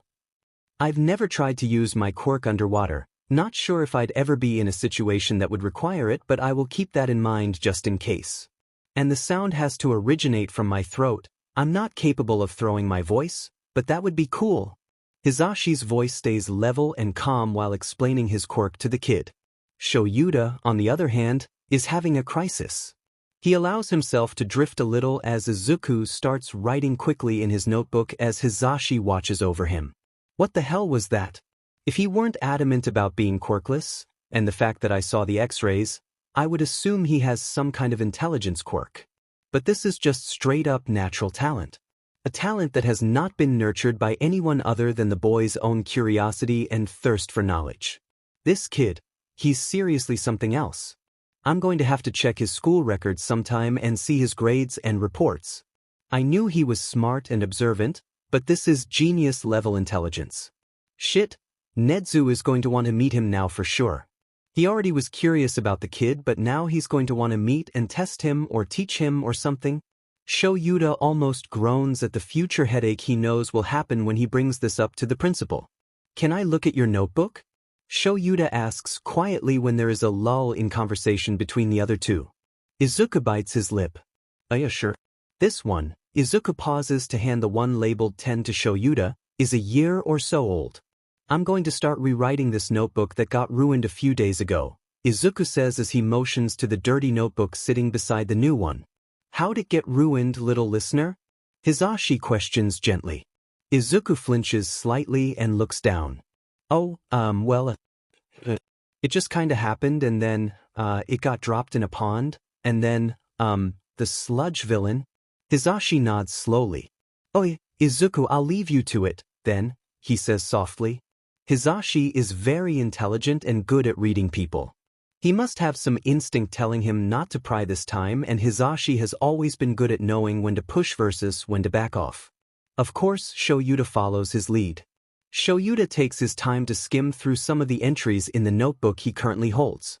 He sees that Izuku has taken time to sketch many of the heroes' costumes and support gear as well. He glances over entries on Present Mike, Death Arms, Hawks, Wild Pussycats, Ingenium, Manual, and a few others.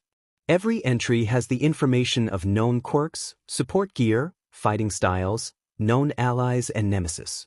What almost scares Shoyuta is the fact that quite a few have theories on how to use the hero's weaknesses against them and how to bypass strengths and powers. Never mind. I'm totally for Nedzu teaching this kid.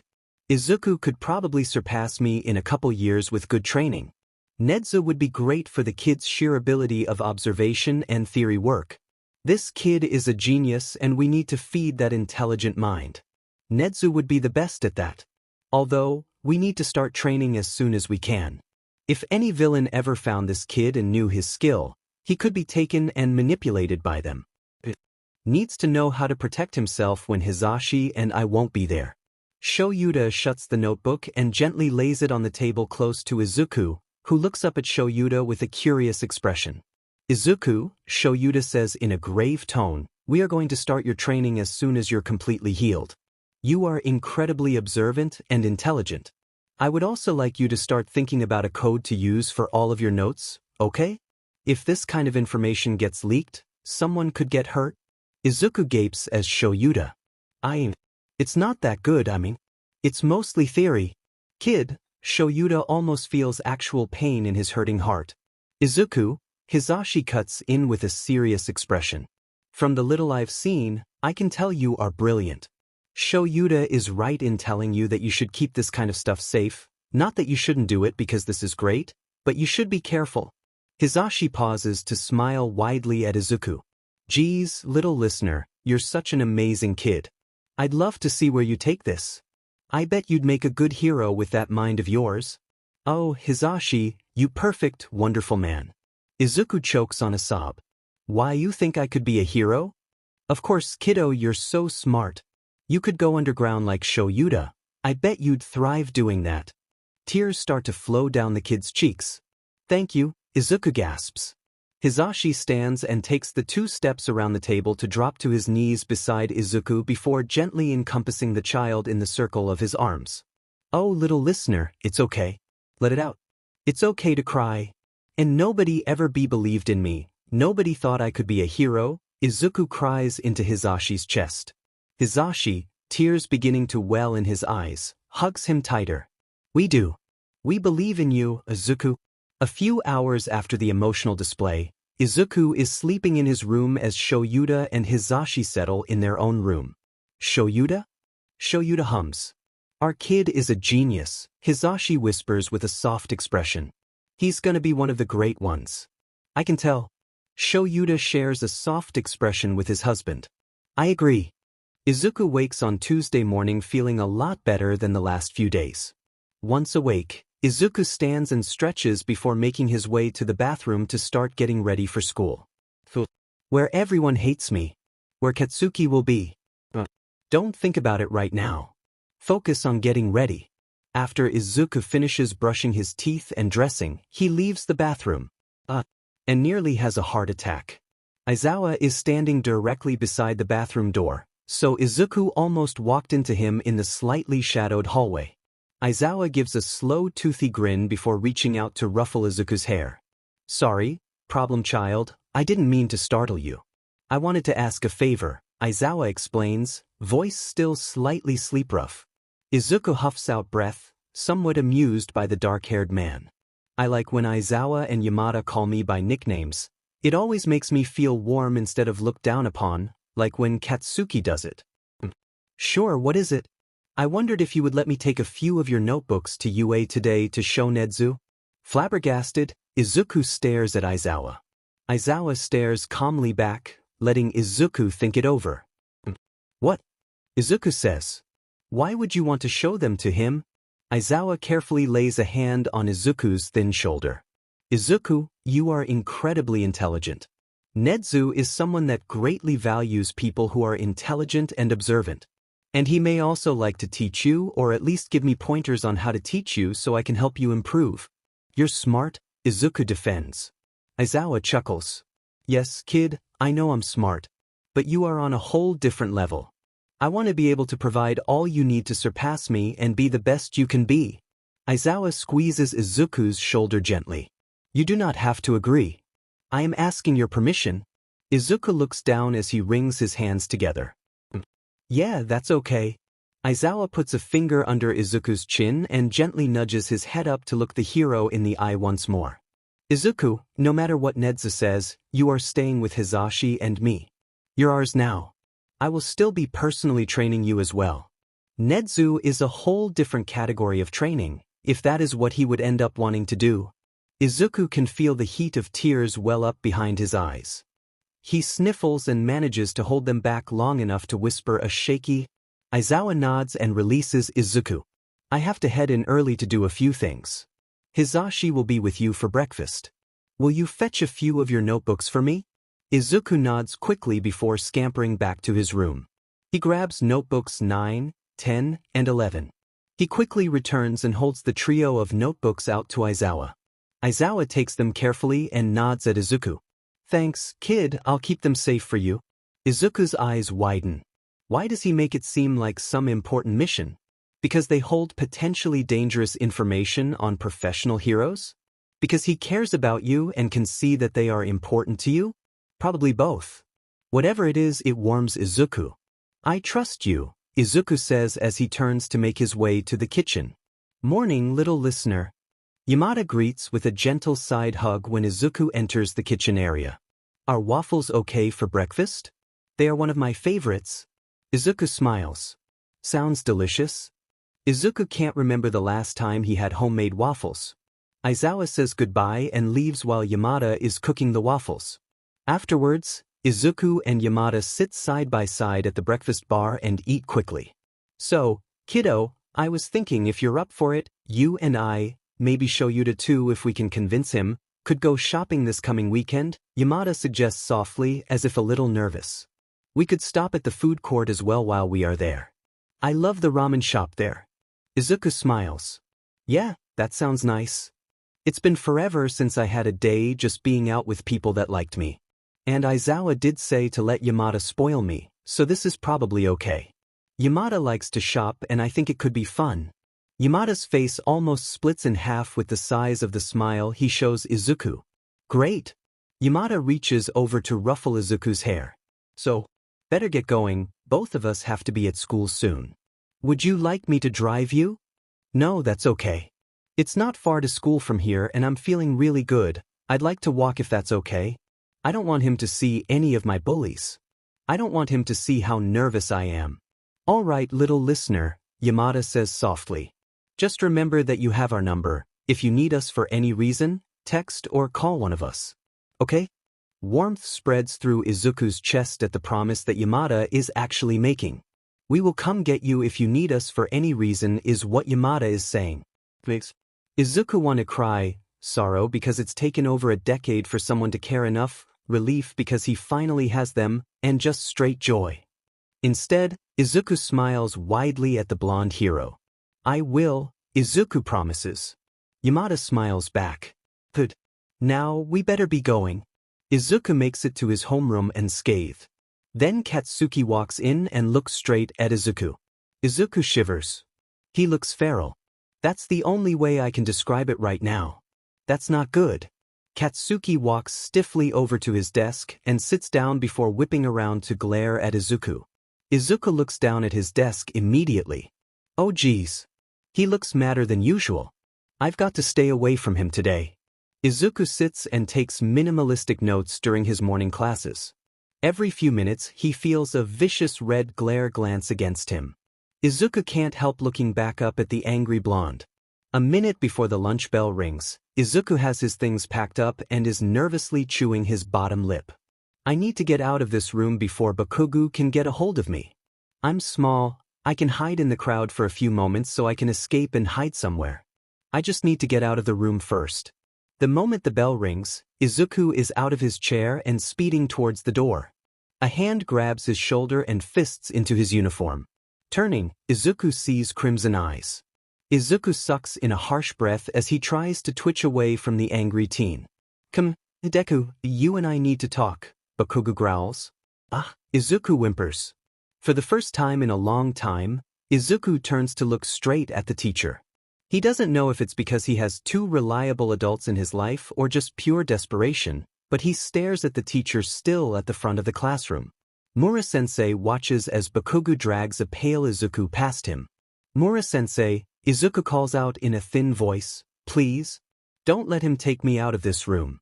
I'm not safe, Bakugo will hurt me. Please help me. The teacher simply smiles an empty smile. You boys have fun at lunch. Izuku can't stop the sob that escapes his mouth. You know Bakugo will hurt me. He's done it before. And you won't help me. I asked you for help and you ignored me. I begged for you to save me and you did nothing. For one moment, the fear inside of Izuku twists into rage. All he can think about is how Aizawa would never allow this. Yamada wouldn't allow this. They would never knowingly allow their student to be hurt or bullied. And the rage burns. Izuku curls his lip up as that rage rushes through him. You are an awful teacher, an awful human being. You won't get away with this forever. The last Izuku sees of the Mura-sensei, the teacher's eyes widen and lips part as surprise and the slightest hint of something that Izuku can't place in that moment, enter his. But then Bakugo is dragging him down the hall and turning a corner. Bakugo slams Izuku up against the wall of a deserted hall. Izuku notes in the back of his mind that this is the hall that leads to the roof access, so of course there aren't any people here. The rage rushes out as fast as it came. All Izuku is left with is terror. He has never seen Katsuki this angry, practically foaming at the mouth. It's just the two of them in the hallway. Bakugo's normal lackeys are nowhere to be found. Bakugo slams Izuku against the wall again, his hands fisting tightly in the front of Izuku's uniform. What the hell, Deku? WW. Izuku squeaks. You weren't here yesterday, Bakugo growls. And now you're back looking completely fine. I thought you finally rid the world of your damn uselessness. Tears roll down Izuku's freckled cheeks. What? Izuku reaches up to grip Bakugo's arms. IIW is attacked by a villain. W went to a hospital. Bakugo stares at Izuku long and hard. Then he grins suddenly. And you didn't take it as a sign? As a sign? It only takes a second. A sign I should be dead. That I should die. Rage is flaring again for a moment inside Izuku. What's your problem? Why do you hate me so much? What did I ever do to you? Izuku screeches. Why do you hate me so much? We used to be friends. I just wanted to be your friend. Suddenly, Izuku is laying on the floor, his cheeks stinging from a punch. Don't look down on me. Bakugo yells. Izuku shoves himself up into a sitting position. I've never looked down on you. Don't fucking lie to me. Bakugo grabs Izuku's collar and drags him up so their noses almost touch. You were always following me, offering your help like I was some weakling. And you're talking back to me. Bakugo pulls one arm back just to send it forward with a strong punch into Izuku's nose. Izuku cries out as he feels blood rush down across his lips and chin. I just want you to stop hitting me. Bakugo punches him again, but this time to the chest. It knocks the air out of Izuku as he hits the floor hard. Izuku wraps an arm around his throbbing midsection. Stop hurting me. Please. Izuku raises his left arm to try to ward off the next attack. One he can't see past the blood and tears. Bakugo yells wordlessly as he uses his quirk to blast Izuku's arm away from him. Izuku cries out as the explosion burns his arm and hand. Please, Izuku sobs brokenly. He coughs as he chokes on blood, the taste of copper heavy on his tongue. Bakugo lunges so he's crouched above Izuku and wraps a large, hot hand around Izuku's throat. Remember, Deku, you are a useless piece of shit. You will never amount to anything. You're just some quirkless freak that no one cares about. Bakugo throws him roughly away from him before standing up and stomping away. You're wrong. Aizawa and Yamada believe in me. Moaning in pain, Izuku pushes himself up with his uninjured arm from the ground again to sit against the wall. Crying, he cradles his burned arm to his chest and looks it over. Around his hand and lower arm there are various patches of reddened skin and ugly blisters. The blisters are mostly on the palm of his hand and underside of his arm and wrist. I need to go to the nurse. This needs to be looked at. Kami, he really hurt me. Sobbing, Izuku pushes himself to his feet. Unsure of how long it actually takes him to get there, Izuku stumbles into the nurse's office. Midoriya? Nurse Watanabe asks as she stands up from her desk chair. What happened? She leads Izuku over to a bed where he sits down heavily. She presses a cloth to his bleeding nose as she begins to look him over. Bakugo, Izuku begins. Midoriya, she interrupts sharply, you need to stop picking fights with other students. Izuku wants to scream. Not from pain. Anger. They always blame me. Assume I did something that deserves this. I'm so tired. I want Aizawa. I need to call my guardian, Izuku says. Of course.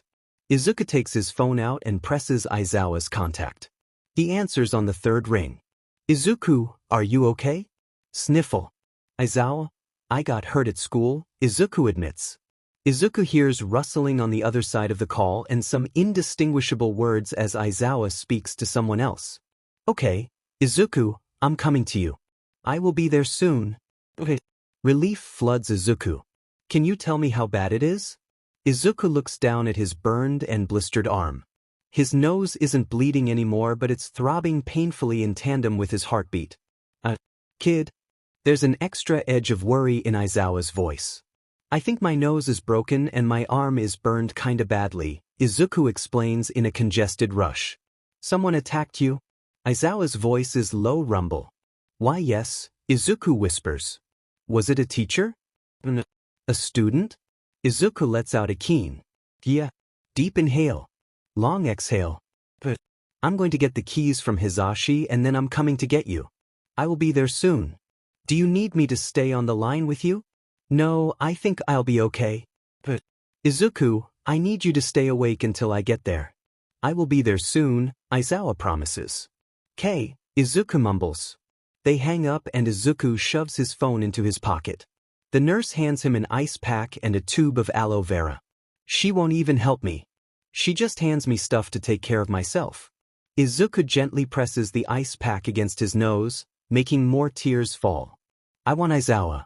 I want Yamada. I want to go home. Shoyuta decides to run across the rooftops to work. UA is not very far from their apartment after all. He finds himself needing to burn off a little bit of energy. He could call it nervous energy, but he would never admit that. He keeps his messenger bag cinched tight across his shoulders. The notebooks are safe in the center of the bag. Every time Shoyuta thinks about the notebooks in the bag, he can't help thinking about what Izuku said to him just a few minutes ago. I trust you. Izuku had said those words honestly, bluntly, and with the smallest upturn of his lips. I know Zashi said the kid trusts me. And Izuku has proven to have some measure of trust in me. He called me on that roof and came home with me. But still, to hear Izuku say it so honestly, with such a complete wholeness to it, that's something else. Shoyuta nearly trips on the edge of a roof. He pauses to look around. Good, no one was around to see that. Shaking his head, Shoyuta continues until he reaches the gates of the school. He swings down to check his ID before striding onto the grounds. Shoyuta ambles down the halls until he reaches his office connected to the teacher's lounge. Shoyuta sends a quick email to Principal Nedzu, telling the Chimera that he needs to have a serious discussion with him about Izuku. Nedzu is quick to get back with a short reply simply telling Shoyuta to come by his office during Shuta's free period before lunch. After replying with an affirmative, Shoyuta decides to pull his yellow sleeping bag out and take a quick nap before teaching his classes. A few hours later, Shoyuta walks calmly up to the principal's office. 3 notebooks, his kid's most precious items, Shoyuta has observed, are nestled safely in the crook of his elbow. Before he can knock, the large door swings open silently. Used to this, Shoyuta doesn't hesitate to walk into the large office and over to the couch to sit down. Nedzu sits across from him holding a teacup in one hand. Ah, Shuda-kun, so glad to see you. Shoyuta nods in greeting. He sets the notebooks down beside him on the couch to free his hand to pick up the teacup in front of him. He knows his former homeroom teacher will want to exchange pleasantries first before getting to business. Most likely, the Chimera knows they have about 2 hours before Shoyuta needs to leave to teach a class and is probably planning on taking full advantage of that time frame. After all, every time Shoyuta gets a chance to talk to his former sensei, Nedzu makes a point of saying he enjoys their time together and likes to remind Shoyuta he was always a favorite of the principal's. The tea is light and infused with citrus when Shoyuta takes a sip. He hums. This one is nice. Nedzu smiles widely. You always did like citrus if you weren't drinking coffee. After exchanging some pleasantries for a few minutes, Nedzu puts his teacup down on the saucer. So, Shuda-kun, you said you wished for me to look at a few things dealing with your foster child? Oh, and I already have the adoption process in motion for whenever you and Yamada wish to proceed. Shoyuta nods. Thank you.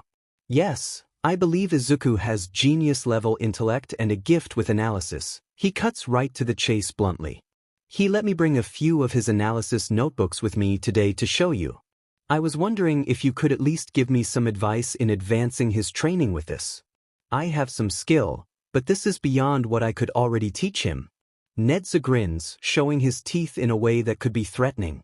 Hisashi always tells Shoyuta that he got his creepy and threatening grins from his former Gen Ed homeroom sensei. Oh, that sounds quite promising, Nedzu remarks. Shoyuta hands the notebooks to Nedzu and then relaxes back against the couch. Nedzu begins flipping through the pages quickly. Though Shoyuta knows that Nedzu can read that fast and isn't just skimming. Shoyuta watches as Nedzu's expression transforms from somewhat detached interest into a slight grin, into slightly widened eyes, then into a large, toothy grin. Nedzu cackles as he closes the last notebook. Full on, head tilted back, mouth wide open cackles. Anyone else would be somewhat anxious or even scared of Nezu's laughter. Shoyuta simply smiles slightly. Sensei sees it. Oh, Shida-kun. Nezu laughs. You have indeed found someone so interesting. Nezu takes a deep breath, immediately calming the laughter. This boy you found, Shida-kun, is most certainly a genius. This analysis is very good. Midoriya is logical, inspired, and creative on top of being very observant. He wants to be a hero, Shoyuta reveals softly. Nezu waves a paw over the analysis journals. Great. We need more heroes like you and Midoriya-kun. You think he can do it? Oh yes. He has the intelligence and obvious determination. Nezu's smile softens in a way Shoyuta rarely sees. From what you've told me and from what I already know about the quirkless population, Midoriya-kun would have grown up very harshly. Quirkless individuals tend to be abused by their families or the foster system, ignored by teachers, bullied by their peers, and often attacked for hate crimes. For this boy to still want to be a hero is almost a miracle. People have turned to villainy for less. Shoyuta nods with a frown. I don't know everything about his school. Hizashi and I were going to talk to him about it. We know the statistics, it can't be good. We were thinking about maybe homeschooling or testing out of this grade. From what I see here, he could test out and focus his attention on other things. Sensei? Shoyuta asks with a fake air of exasperation. I would love to tutor this boy personally, Nezu explains bluntly. These skills in analysis need to be nurtured. I can train him in different things along with analysis. There's always hacking, computer engineering, and law. Called it. That would be great. I don't think I could teach him much more about the actual analysis part, Shoyuta admits. I assume that you will be handling the majority of the physical training aspect as well as important observational skills as well. Shoyuta nods. Hizashi and I were talking about getting a training schedule together. He wants to apply to the UA entrance exams. I see, Nezu hums. He may not be able to get in through the physical entrance exam. But he would probably do well in the sports festival. Probably better since that would be versus opponents and not robots. You did fantastic going that route. Shoyuta smiles at his former sensei. I think if he can get some good physical conditioning and training he could do some damage. And there are other ways to earn points in the entrance exams. I think he could do it. Nezu smiles a little maniacally. Shida-kun, you must bring him around soon. I cannot wait to meet this young man that has won over your faith so fully. I can even give him the test here to test out of his grade, if you want. 2 birds, 1 stone as they say. Shoyuta grins back. I'll ask Izuku about testing out and probably bring him around soon. Perfect. After that, the two spend more time talking and catching up. Shoyuta also brings up ideas about training Izuku and Nezu gives some additional advice. About an hour later, Shida's phone starts to vibrate from within his pocket. Shoyuta pulls it out to see who's calling and if he could ignore it. Why is Izuku calling me? What happened? I have to answer this, Nezu-sensei. It's Izuku, Shoyuta explains as he swipes to take the call.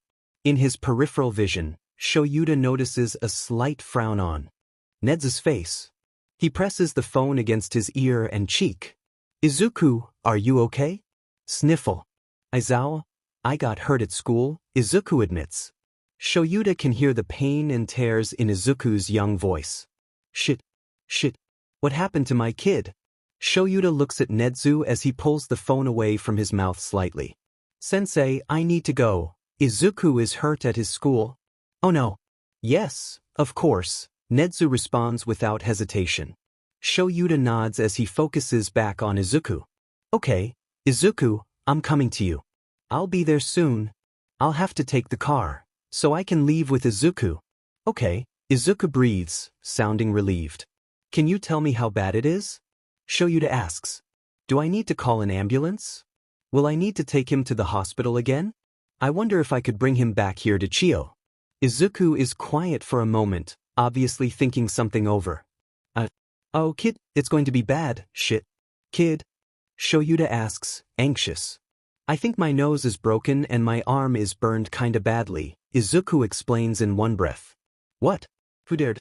Shoyuta cedes. Calm down. Don't scare Izuku. Save the rage for the people who deserve it. Someone attacked you, Shoyuta growls. Shoyuta hopes Izuku doesn't take the tone as anger towards him.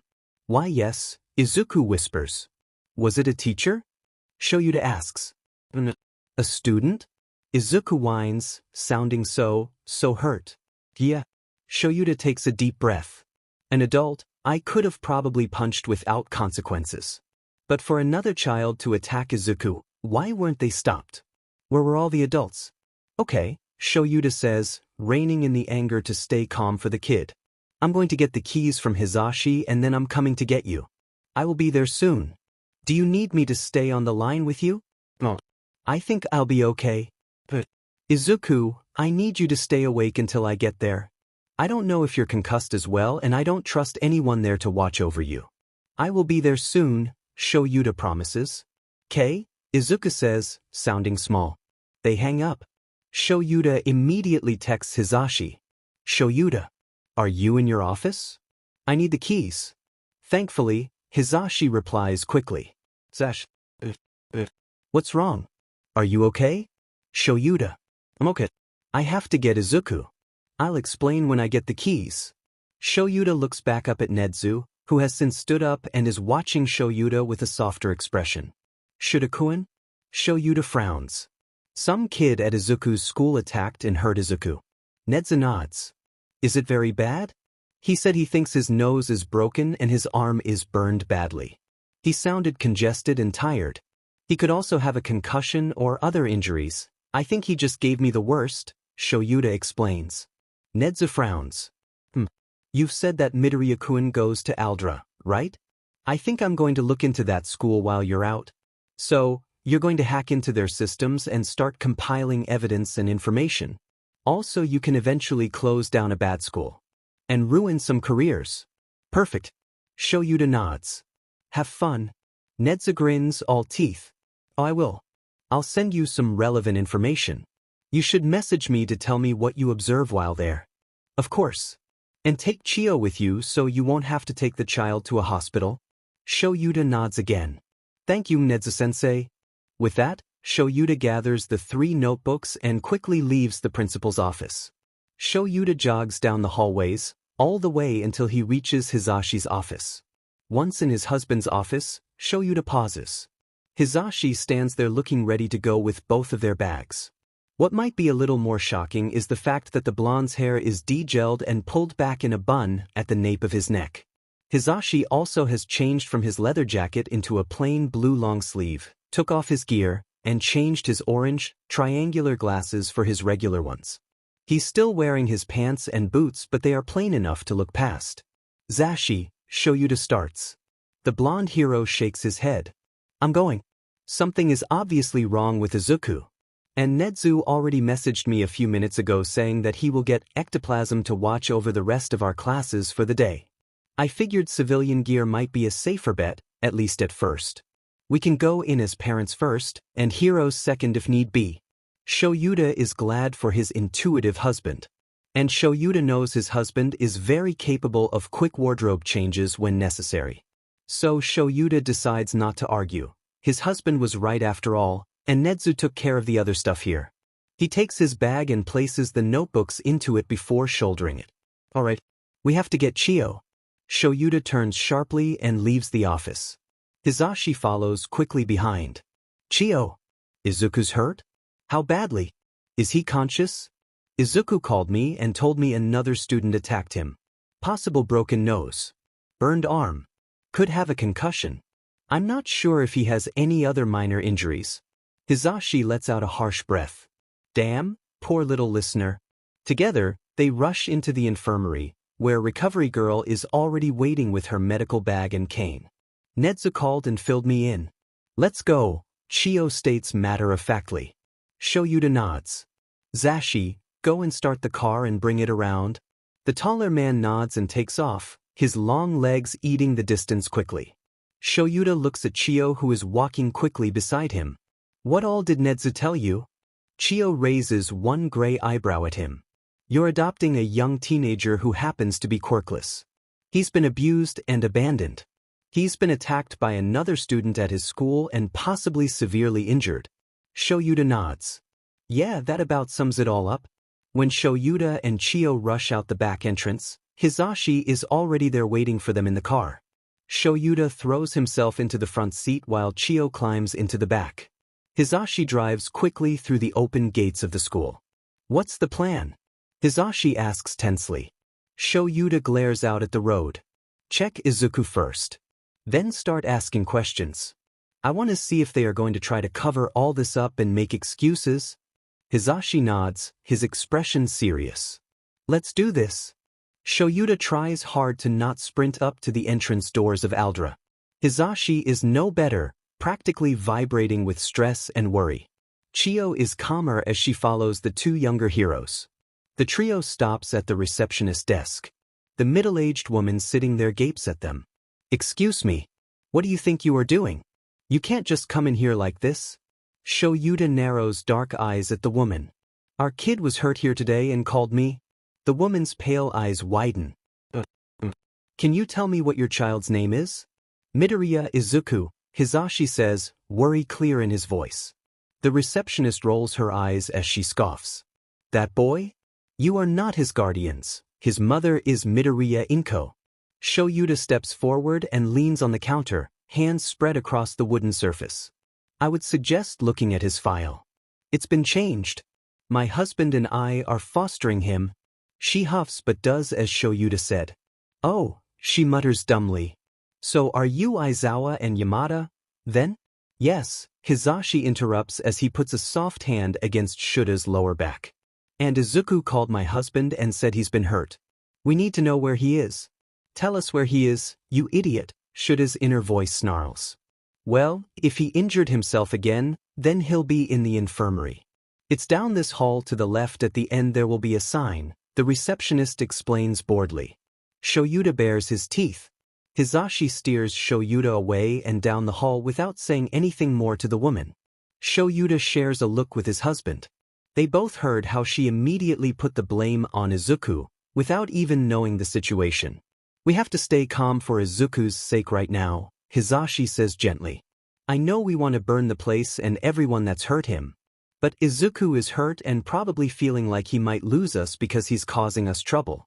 Which is obviously not how we feel, but we have to show him that. We have to show him he comes first and also stay calm. I'm sure Nedzu will take care of everything else. I know, Shoyuta says quietly. I still want to punch people though. Hisashi gives him a sharp grin, obviously thinking something similar. The men enter the nurse's office without so much as a knock. Shuta's eyes glance around the room before landing and staying on Izuku. Who are you? You can't be here. The brunette woman writing at the nurse's desk yelps. Hisashi motions for Shoyuta to go to Izuku. Plenty willing to allow Hisashi to deal with the startled nurse at the moment, Shoyuta nods as he makes his way over to Izuku. Izuku looks up at Shoyuta from his seat on the infirmary bed. Aizawa? Shoyuta stops directly in front of the teenager. Hey kid, can I take a look at you? Izuku sniffles and nods. Shuta's blood boils as his eyes trace over every injury. Izuku's cheek and jaw are already bruised purple from what looks like a punch. His nose is bruised with the remnants of blood on his lips and chin. Thankfully, his nose doesn't look crooked, so it should heal up okay. Shoyuta gingerly takes hold of Izuku's left arm above the elbow and pulls it out from how Izuku is holding it against his chest. From the palm, across his wrist, and up to almost his elbow, the skin is red and puffy, with white blisters around his palm and wrist especially. Izuku's uniform sleeve is burned away from his arm, but, thankfully, nothing looks like it's stuck to the burned skin. Stay calm while facing the kid. I can't get angry. It will scare him. Oh kid, Shoyuta breathes. I'm so sorry. Why are you sorry? Izuku asks, sounding stuffy and confused. Because you got hurt. Because someone hurt you? I couldn't stop it. Izuku frowns a little as he stares at Shoyuta. But you didn't hurt me. You didn't know it was going to happen. Shoyuta opens his mouth to reply. But I should have known something could have. I should have been able to protect you better. But Izuku speaks before Shoyuta gets the chance to respond. And you're here now, Izuku says softly. He bites his lip as if he wanted to say something else but wasn't sure. Shoyuta reaches out to gently clasp Izuku's chin and pulls the kid's gaze up to meet his. Izuku! Izuku's eyes start to water. I thought it would be okay, he cries. I didn't think this would happen. And I asked for help, and Sensei didn't do anything. And Kaken hurt me so badly. But you answered. You came. And I still need protecting now. Because they won't do anything. But you're here. You and Yamada will protect me now. Right? By the end of Izuku's rant, he's sobbing and leaning forward towards Shoyuta. Shoyuta immediately, but still oh so careful about the injuries, pulls Izuku against him in a hug. Of course we will. I've got you. We're here now. We'll protect you. I'd set fire to this school and roast marshmallows over the open flames. Izuku grabs onto Shuta's shirt with his good hand as he sobs into Shuta's chest. I asked for help. I asked. And Mura-sensei ignored me. Katsuki punched me and burned me. I tried. Mura and Katsuki. Got it. Shoyuta hums under his breath as he strokes green hair. I know. It's okay now. I've got you. We're going to protect you. He continues to hold Izuku against his chest as he looks toward Hizashi. Hizashi, looking thoroughly pissed off, is looking through some kind of file. The nurse standing in front of him is staring at the ground and looking nervous. Shoyuta looks away from his husband when Chiyo taps his shin with her cane. I would like to take a look at my patient now, the older heroine says. Shoyuta nods and softly takes hold of Izuku's shoulders to press him back onto the bed behind the kid. Izuku, there's someone here that needs to check on you. Izuku nods. The poor kid's face is a bit of a messy mix of blood, bruises, and tears now. He turns to look at Chiyo. Chiyo steps forward closer to Izuku. Hello there, Midoriya. I'm Dash. Your recovery girl, the youthful heroine. Izuku gasps. Wow. Shoyuta can practically see hearts in the kid's eyes. He huffs fondly. Chiyo gives Izuku a matronly smile. That's right, dearie. My name is Shizenji Chiyo. You are welcome to call me by my name if you'd like. I was hoping to take a look at you and use my quirk on you to help heal some of those injuries, if that's okay with you. Izuku hesitates, staring at the older hero. He turns to Shoyuta pleadingly. Shoyuta runs a hand through the kid's curls. It's okay, kiddo. We trust Chiyo. Izuku turns back to the patient Chiyo and nods shyly. Why yeah, that's okay, Shizenji-san. Shoyuta keeps his presence steady and calm as Chiyo looks at the kid's nose and burned arm. Izuku is still a little tense, watching Chiyo's every move carefully. It warms Shuta's heart that Izuku is willing to trust someone on his word. Okay, dearie. I should be able to heal you fully. You might get drowsy and even fall asleep afterwards, depending on how draining it is for you. Is that okay? Izuku bites his lip. Yeah. That's okay. Chiyo doesn't waste more time and simply kisses Izuku on the forehead. Shoyuta watches as, in just moments, the bruising, broken nose, and burns heal. All that's left of this ordeal is the remnants of blood on Izuku's lips and chin and the ruined uniform sleeve. And any new mental trauma, of course. Izuku's eyes droop slightly. Wow, Shizenji-san, your quirk is amazing, Izuku says earnestly, though quietly. Chiyo pats the child on his knee. Thank you, dear. Here, have a lolly, she says as she pulls a lollipop out of her white coat pocket. Such a nice young man. Izuku smiles shyly at her as he takes the candy. Thank you. Shuta's phone vibrates once inside his pocket, signaling a text. He pulls his phone out to see a text from Nedzu waiting. See if you can get your hands on physical copies of Midoriya's student files. What I've found is concerning. Teachers allow illegal quirk use and bullying. Even encourage it. Shoyuta. Find a teacher called Mura. He blatantly ignored Izuku asking for help. Shoyuta frowns at the phone screen for a moment. So, Nedzu hacked the school system and probably found a lot of incriminating evidence. He possibly wants me to see firsthand. I'm going to have to go to the principal here for it. Before Shoyuta can put his phone away, it buzzes with another text from Nedzu. That would be his homeroom teacher. I have a lot on him already. He will have heavy charges against him. Aldra principal is Soma Reiko. Her quirk is a minor transformation type. She can change her hair color. 46 years old. Brown eyes. From my research, she is clever but not dangerous. It looks like she might cover up a lot for some of her more promising students. You may be able to use UA as an approach first. Ask about Bakugo Katsuki. Bakugo Katsuki. So that's the brat that attacked my kid. Shoyuta puts his phone in his pocket and turns toward Izuku. Okay, kiddo, I have to do a few things while I'm here. I have to talk to the principal. I need to get some files and talk about transferring you out of here. And leveling charges against her, the teachers, and the school district. As Shoyuta is talking, Hisashi walks over, hands the file to Shoyuta, and sits down beside Izuku.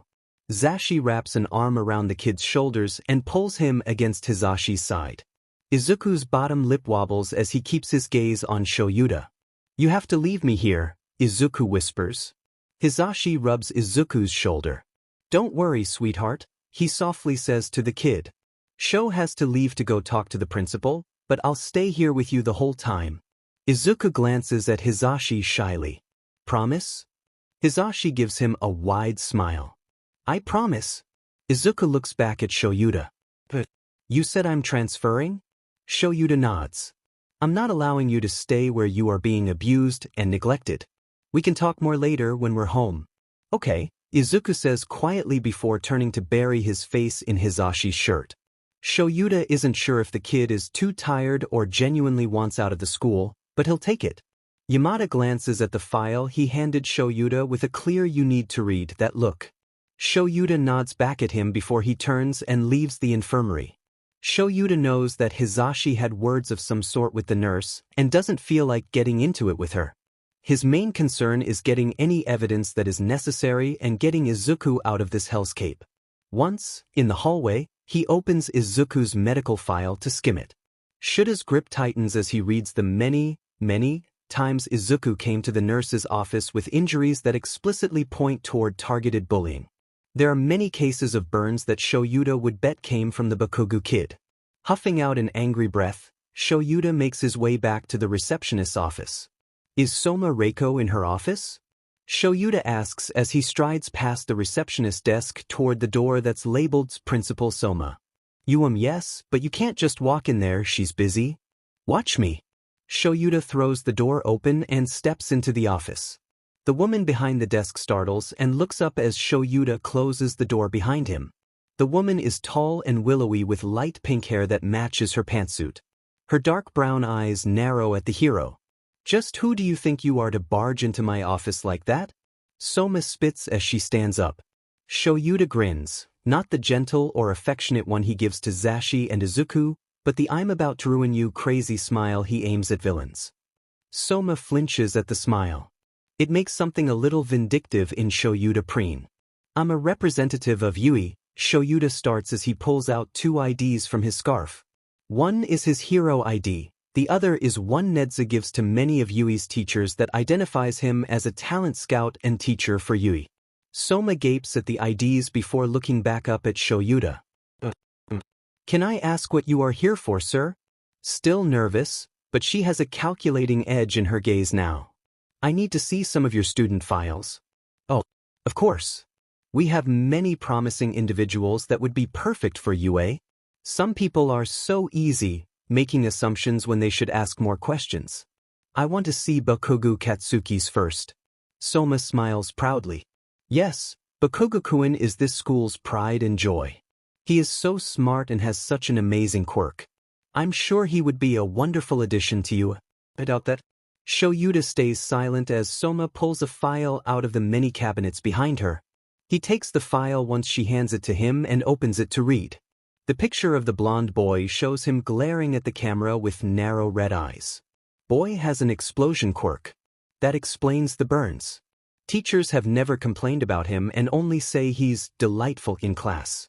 Except, there is plenty of evidence that shows this kid is an abuser just from looking at Izuku's file from the nurse. Do you have footage of your school grounds and classrooms? Shoyuta asks quietly. Soma's smile tightens slightly. Well, we only have them in the hallways. I'm sure you can understand we are a small school with a small budget. Do you have footage from today? Her eyes flick to the sides before going back to Shoyuta. I don't understand why you would need that. So at least somewhat suspicious. Well, I never liked playing these games anyway. And I want to get my kid out of here and back home where he's safe. Principal Nedzu has probably seen it already. But I'd like to see for myself the instance where this Bakugu kid attacked and severely injured another student. Soma frowns. What? Things like that don't happen here. We are a good school doing our best to raise future heroes. How arrogant. How ignorant. Shoyuta narrows his eyes. But first, I need Midoriya Izuku's file. Right now. A flash of understanding across her face, Soma pales as her hair darkens considerably. You will hand me Midoriya Izuku's file right now. Or so help me, I will tie you to the chair and get it myself. Some of the threat must show on his face, because Soma almost trips as she rushes to open the filing cabinet drawer. She tugs a thick folder out and shoves it into Shuta's hands. I don't know why UA would care about some quirkless brat, Soma mutters. The rage that has been simmering since Izuku called him flares up. Shoyuta can feel the burning in his eyes as he struggles to not activate his quirk. Be quiet, Shoyuta snarls. Soma flinches and takes a step away from Shoyuta. My husband and I are fostering that child. Principal Nedzu is so impressed by Izuku's intelligence and analytical skills that he plans on taking him on as a personal student. From here on out, that quirkless brat, as you called him, will be raised and trained by heroes. Soma takes another step away from Shoyuta. But he's quirkless. What can he even accomplish? How can he compare to someone like Bakugu, who has the perfect quirk for heroics? Shoyuta sneers at the trembling woman. A quirk is merely a tool for a hero to use. What good can a child like Bakugu do when he has turned his quirk on a fellow student and classmate? What use is your quirk? All you can do is change the color of your hair. How does that help you in life? Why can't Izuku accomplish wonderful things? He has a bright mind and a determined spirit. He has only been abused, neglected, bullied, and hurt thus far. And he still managed to impress Nedzu and others. Imagine what he'll do after he's been encouraged and allowed to grow. Soma collapses into her chair and stares at the desk. Shoyuta scoffs. And what did you accomplish? You ruined multiple children by encouraging bad behavior and habits. You've rewarded bullying. Shoyuta takes a breath and tries to calm himself. His phone buzzes again. He takes it out to read the message from Nedzu. I found everything we'll need. I don't need anything from them. I've sent evidence to Tsukachi. The school will be shut down by the end of the week. I'm helping expedite. Mura Hideo will be arrested and charged with multiple accounts of child negligence and child endangerment. At least Mura will be arrested. I assume Nedzu will have many charges against the school as a whole, along with this incompetent example of a principal. Shoyuta puts his phone back in his pocket and looks at the pale principal. You'll be hearing from the authorities soon. What? Authorities? He tosses Bakugu's file onto her desk, in her line of sight. What you've done is help raise villains, not heroes, Shoyuta states mercilessly, coldly. And now, you will all be facing the consequences of those actions. Soma looks up sharply.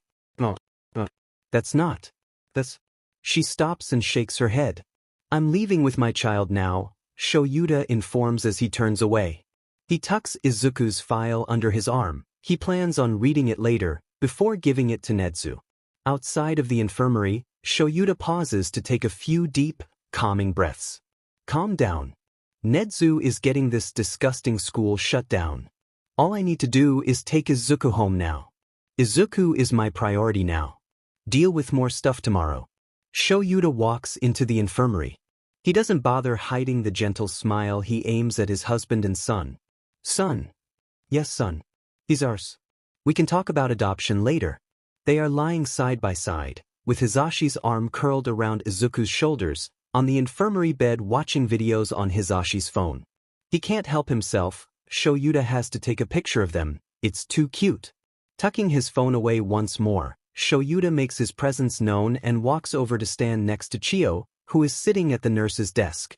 The other school nurse is nowhere to be seen. Shoyuta raises an eyebrow at Recovery Girl.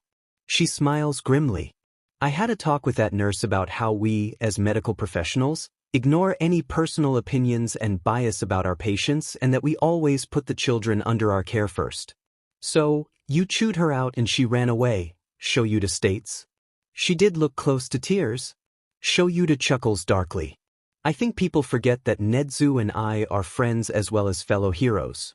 And I take my job very seriously. Shoyuta nods and leaves her side to walk over to his husband and Izuku. Hisashi grins up at him. Ready to go, Sho? Is it handled?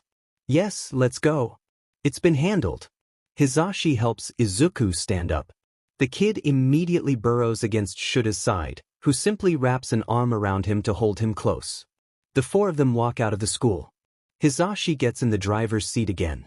Shoyuta follows Izuku into the back seat. Chio climbs into the front. Izuku keeps yawning the entire way home while he leans against Shuta's shoulder. Shoyuta leads the kid up into the apartment while Zashi drives Chio back to UA. He helps Izuku out of the burned clothes and into soft pajamas. Izuku flops into his bed and closes his eyes, falling asleep in seconds. Shoyuta sits on the couch and reads through Izuku's school files until Hisashi gets home. From the looks of it, the teachers blamed Izuku for any disturbance even when he wasn't the cause. They blamed Izuku for getting bullied. When Hisashi returns home, Shoyuta explains what happened as he hugs his husband for a long, long time. Nedzu is going to close that school and ruin the career of every teacher. Izuku's homeroom teacher is going to be arrested for child negligence and endangerment, Shoyuta says. That's good. It doesn't feel like enough, Shoyuta whispers. Hisashi hugs him tighter. I know, Sho. It doesn't. Because we can't go back and change every moment that Izuku suffered. It will never feel like enough. But we got him out of there. Nedzu is going to teach our green bean how to take over the world. We'll make sure to be there for him from now on. We will teach and train him. We will love him. He's our kid. And we take care of our own. I want to adopt him. Hisashi laughs. I thought that was already underway. Figured we were just waiting for the right time to ask Izuku and sign some papers to make it official. Shoyuta smiles against Hisashi's shoulder. Guess we are.